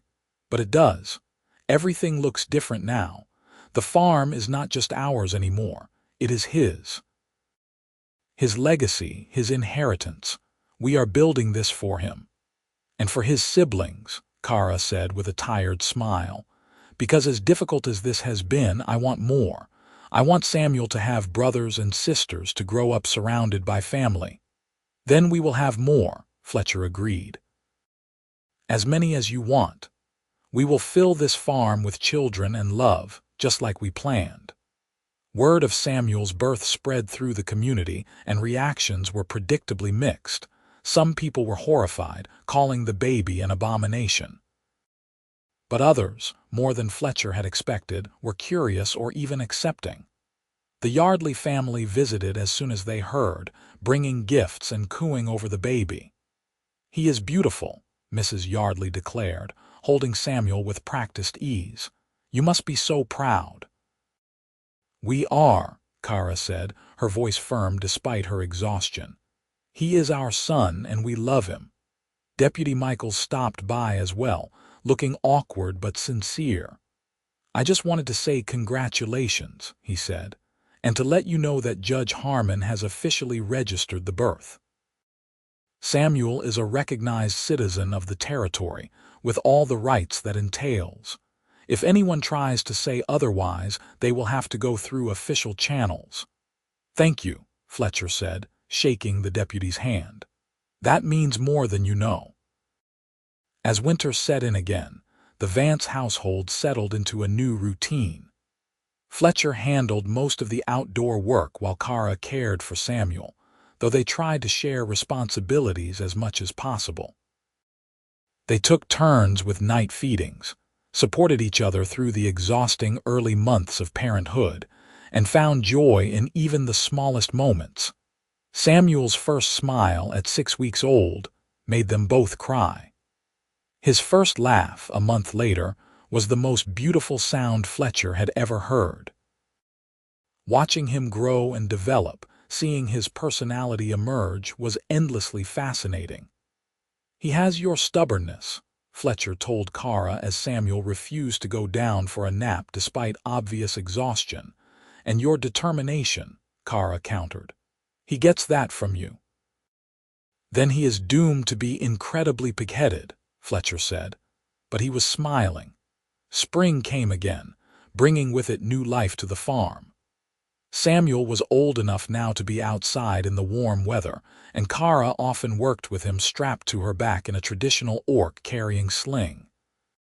The goats adored him, and the chickens tolerated his grabbing hands with surprising patience.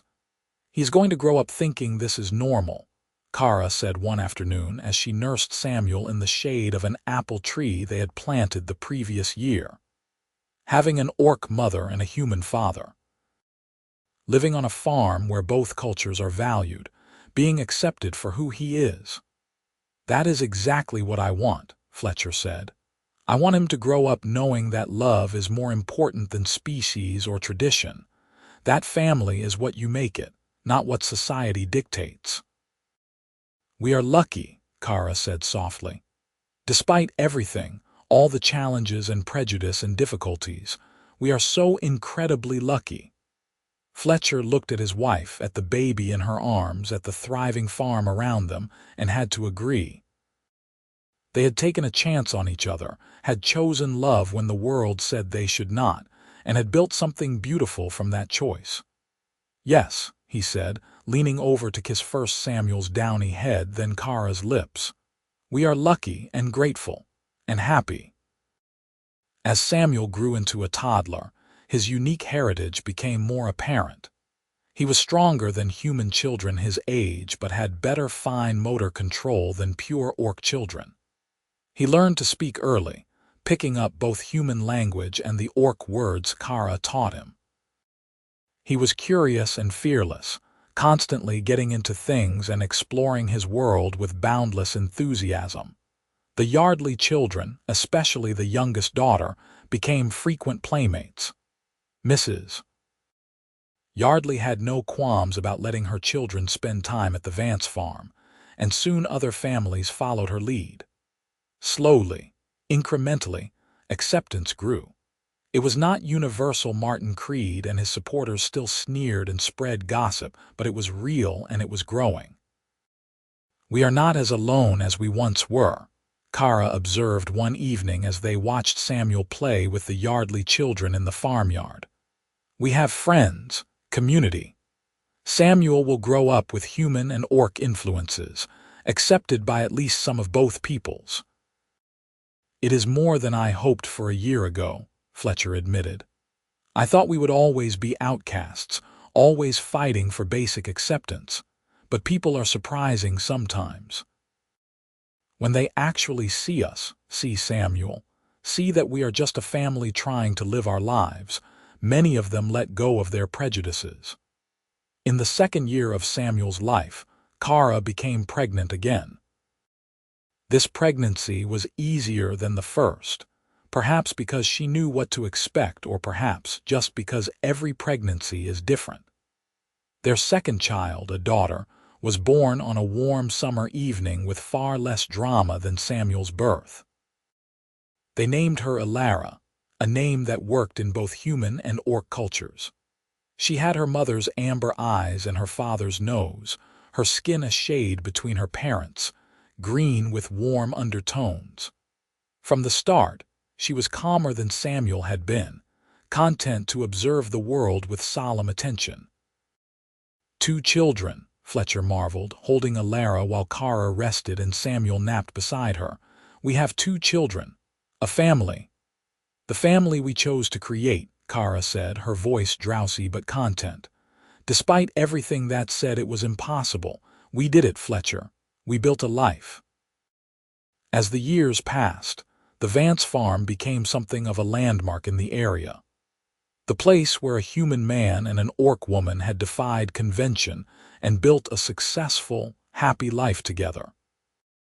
Other mixed couples, still rare but growing more common, would seek them out for advice or just to see that it was possible. "You are becoming elders," Thomas Yardley joked one evening when yet another young couple, this time a human woman and an orc man, had stopped by seeking guidance. "We are barely into our 30s, Fletcher protested. "But you have wisdom that took us a lifetime to learn," Yardley replied seriously. "You understand that love is stronger than fear, that community is built one relationship at a time, that is worth sharing." Samuel started school in Millbrook, the first half-orc child to do so. There were incidents children could be cruel, and some parents taught their offspring to be cruel as well. But there were also friendships, acceptance, the slow grinding down of prejudice through daily contact and shared experiences. "A boy called me names today," Samuel reported one evening at dinner. He was 5 now, all lanky limbs and growing tusks. "Called me a half-breed freak." Kara's face darkened with anger, but Fletcher held up a hand. "What did you do?" he asked Samuel. "I told him that my mother is orc and my father is human, and I am proud of both of them. Then I walked away because you said fighting only makes bullies stronger." "That is exactly right," Fletcher said, pride swelling in his chest. "You stood up for yourself and your family without resorting to violence. That takes real strength." "The boy's father is Martin Creed," Samuel added. "I heard his mother talking about it. Of course it was." Some grudges ran deep and were passed down through generations. But Fletcher refused to let Martin Creed's hatred poison his son's life. "Then we feel sorry for that boy," Kara said firmly, "because he is being taught to hate instead of love, to fear instead of understand." "That is a hard way to live, Samuel. We will always choose a better way." By the time Samuel was 7 and Alara was 5, the farm was more prosperous than ever. Fletcher and Kara had expanded operations, added more animals, cultivated more land. They hired help during busy seasons, and always made sure to hire people who treated all workers with respect, regardless of species. "We are proving something," Fletcher said one night as they sat on their porch, watching the sunset. It had become their habit over the years, this quiet time together after the children were in bed. "Every successful harvest, every year we thrive, we are proving that cooperation works better than conflict." "You think it is making a difference?" Kara asked. "In the larger world, I mean. Beyond our farm and our community." "I think it has to be," Fletcher replied. "Change starts small with individual choices and individual relationships. We chose each other and that choice rippled outward. The Yardleys chose to accept us, and that affected their children's generation. Grishka and her traders saw us and took that story back to orc territories. Every person who looks at our family and thinks maybe they were wrong about orcs or wrong about humans, that is progress." "I hope so," Kara said softly. "I hope that someday Samuel and Alara can live in a world where their heritage is not a burden but simply a fact, where they are not half human or half orc but fully themselves." "They will," Fletcher said with certainty. "Because we are building that world right now, every day, just by living and loving and refusing to accept that our families should not exist." Years continued to pass, bringing with them the normal joys and sorrows of life. Fletcher's leg, which had troubled him since the war, began to ache more in cold weather. Kara's hair started to show hints of silver at the temples, premature by human standards but normal for orcs. They were aging, growing older together, and Fletcher found that even the difficulties of aging were sweet when shared with the person he loved. Samuel grew into a capable young man, skilled in farming and already showing an interest in trading and commerce. He wanted to expand the farm's reach, to trade with both human and orc settlements. "I can move between both worlds," he said excitedly. "I can help build connections, facilitate trade. I can be useful in ways neither humans nor orcs can be alone." Ilara, quieter than her brother but no less determined, showed a gift for animal husbandry. She had a way with creatures that reminded Fletcher of Kara's skill with his mare all those years ago. "I want to breed animals," she declared at 12. "I want to create strong, healthy livestock that will help farms like ours thrive." "Then we will support you in that," Kara told her. "Whatever you dream of doing, we will help you achieve it." More children came, 3 more in total, each one unique and loved. The Vance household was always full of noise and laughter, and the chaos of a large family. Fletcher would not have had it any other way. On their 10th wedding anniversary, Fletcher and Kara took a rare day away from the farm, leaving the older children in charge. They rode to a meadow in the hills, a place they had found years earlier and returned to on special occasions. 10 years, Kara marveled as they sat in the grass, the summer sun warm on their faces. "It feels like both forever and no time at all." "I know what you mean," Fletcher said. He took her hand, their fingers intertwining in a gesture that had become second nature. "Sometimes I can barely remember what life was like before you. It seems like another lifetime." "Do you regret any of it?" Kara asked. "The difficulties, the prejudice, the challenges?" "Not for a second," Fletcher replied immediately. "Every difficulty was worth it for what we built together. Our family, our farm, our life. I would do it all again in a heartbeat." Kara leaned her head on his shoulder and they sat in comfortable silence, watching the clouds drift across the sky. After a while, she said, "Do you remember what you said to me that first night, after the mob left?" "I said a lot of things that night." "You said I mattered to you more than the farm, more than your standing in the community, more than your safety, that I was important." "You are important," Fletcher said. "You are everything." "And you are everything to me," Kara replied. "You gave me a life when I had none. You gave me love when I thought I was unlovable. You gave me a family and a home and a reason to believe in the goodness of people." "You saved me, Fletcher Vance. In every way a person can be saved." "We saved each other," Fletcher corrected gently. "You gave my life meaning again. You took a lonely, broken veteran and reminded him how to live, how to love, how to hope. We are partners in every sense, Kara. Equal in what we brought to this relationship." She kissed him then, sweet and lingering, a kiss that held 10 years of shared history and love. When they broke apart, both of them were smiling. "To 10 more years," Fletcher said.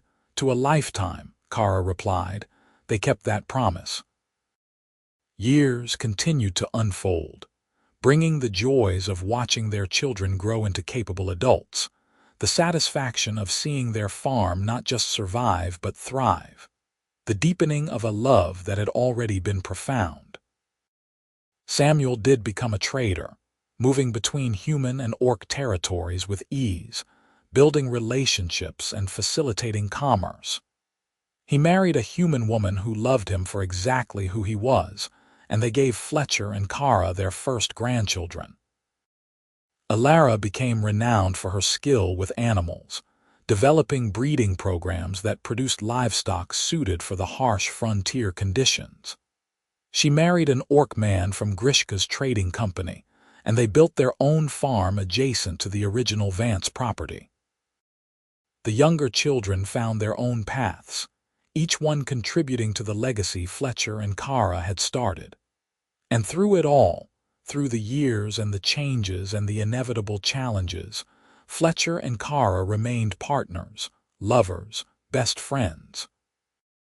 On a warm spring evening, when Fletcher was in his 60s and Kara in her late 50s, they sat on their porch as they had thousands of times before. The farm sprawled around them, now managed mostly by their children and grandchildren, though both Fletcher and Kara still contributed where they could. "We did it," Kara said softly, surveying the land, the buildings, the people moving about their business. "We built something that will outlast us." "We built something beautiful," Fletcher agreed. "Not just the farm, but the idea, the proof that it is possible for different peoples to come together, to love each other, to build families and futures." "You think it made a difference?" Kara asked. "In the larger world?" Fletcher thought about the other mixed families that had emerged over the years, emboldened by their example. He thought about the changing attitudes he had observed, the slow but real progress toward acceptance. He thought about their children and grandchildren, moving through the world with a confidence and ease that would have been impossible a generation earlier. "Yes," he said with certainty, "it made a difference. Maybe not as large as we hoped, maybe not as fast, but real change, lasting change. We proved that it could be done, and that proof opened doors for others." Kara reached for his hand, and he took it, their aged fingers intertwining. "I love you, Fletcher Vance. I have loved you from that first moment when you stood up for me against the mob, and I will love you until my last breath. And I love you, Kara Vance. You are the best thing that ever happened to me, the best choice I ever made." They sat together as the sun set, casting golden light over everything they had built.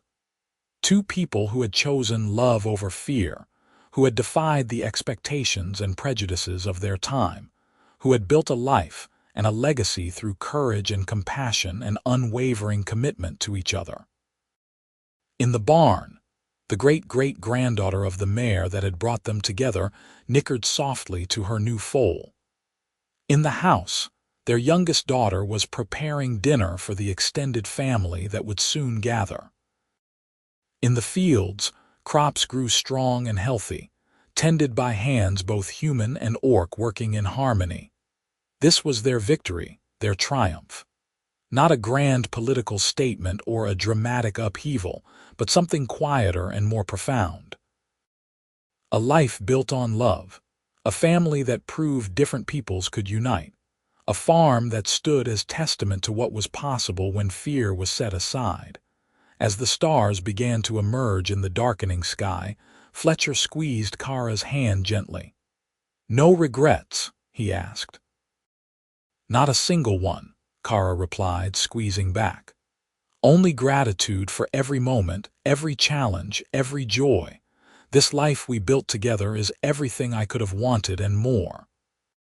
They sat in peaceful silence as night fell, surrounded by the evidence of their love, confident in the knowledge that what they had started would continue long after they were gone. Two unlikely souls who had found each other at the darkest moment and had transformed that moment into a lifetime of light. Their story would be told for generations, in both human and orc communities. The farmer and the exile who had chosen each other, who had built a life when the world said it was impossible, who had proven that love was indeed stronger than fear or prejudice or hate. And in the end, that was all that mattered. Not the challenges they had faced or the obstacles they had overcome, but the simple, profound truth that they had found each other and had never let go. That through all the years and changes, through joy and sorrow, through easy times and difficult ones, they had remained constant in their love and commitment to each other. As Fletcher and Kara Vance grew old together on their farm, surrounded by the family and legacy they had created, they knew with absolute certainty that they had lived good lives, meaningful lives, lives that mattered. And that knowledge, shared between two hearts that beat as one, was the greatest triumph of all.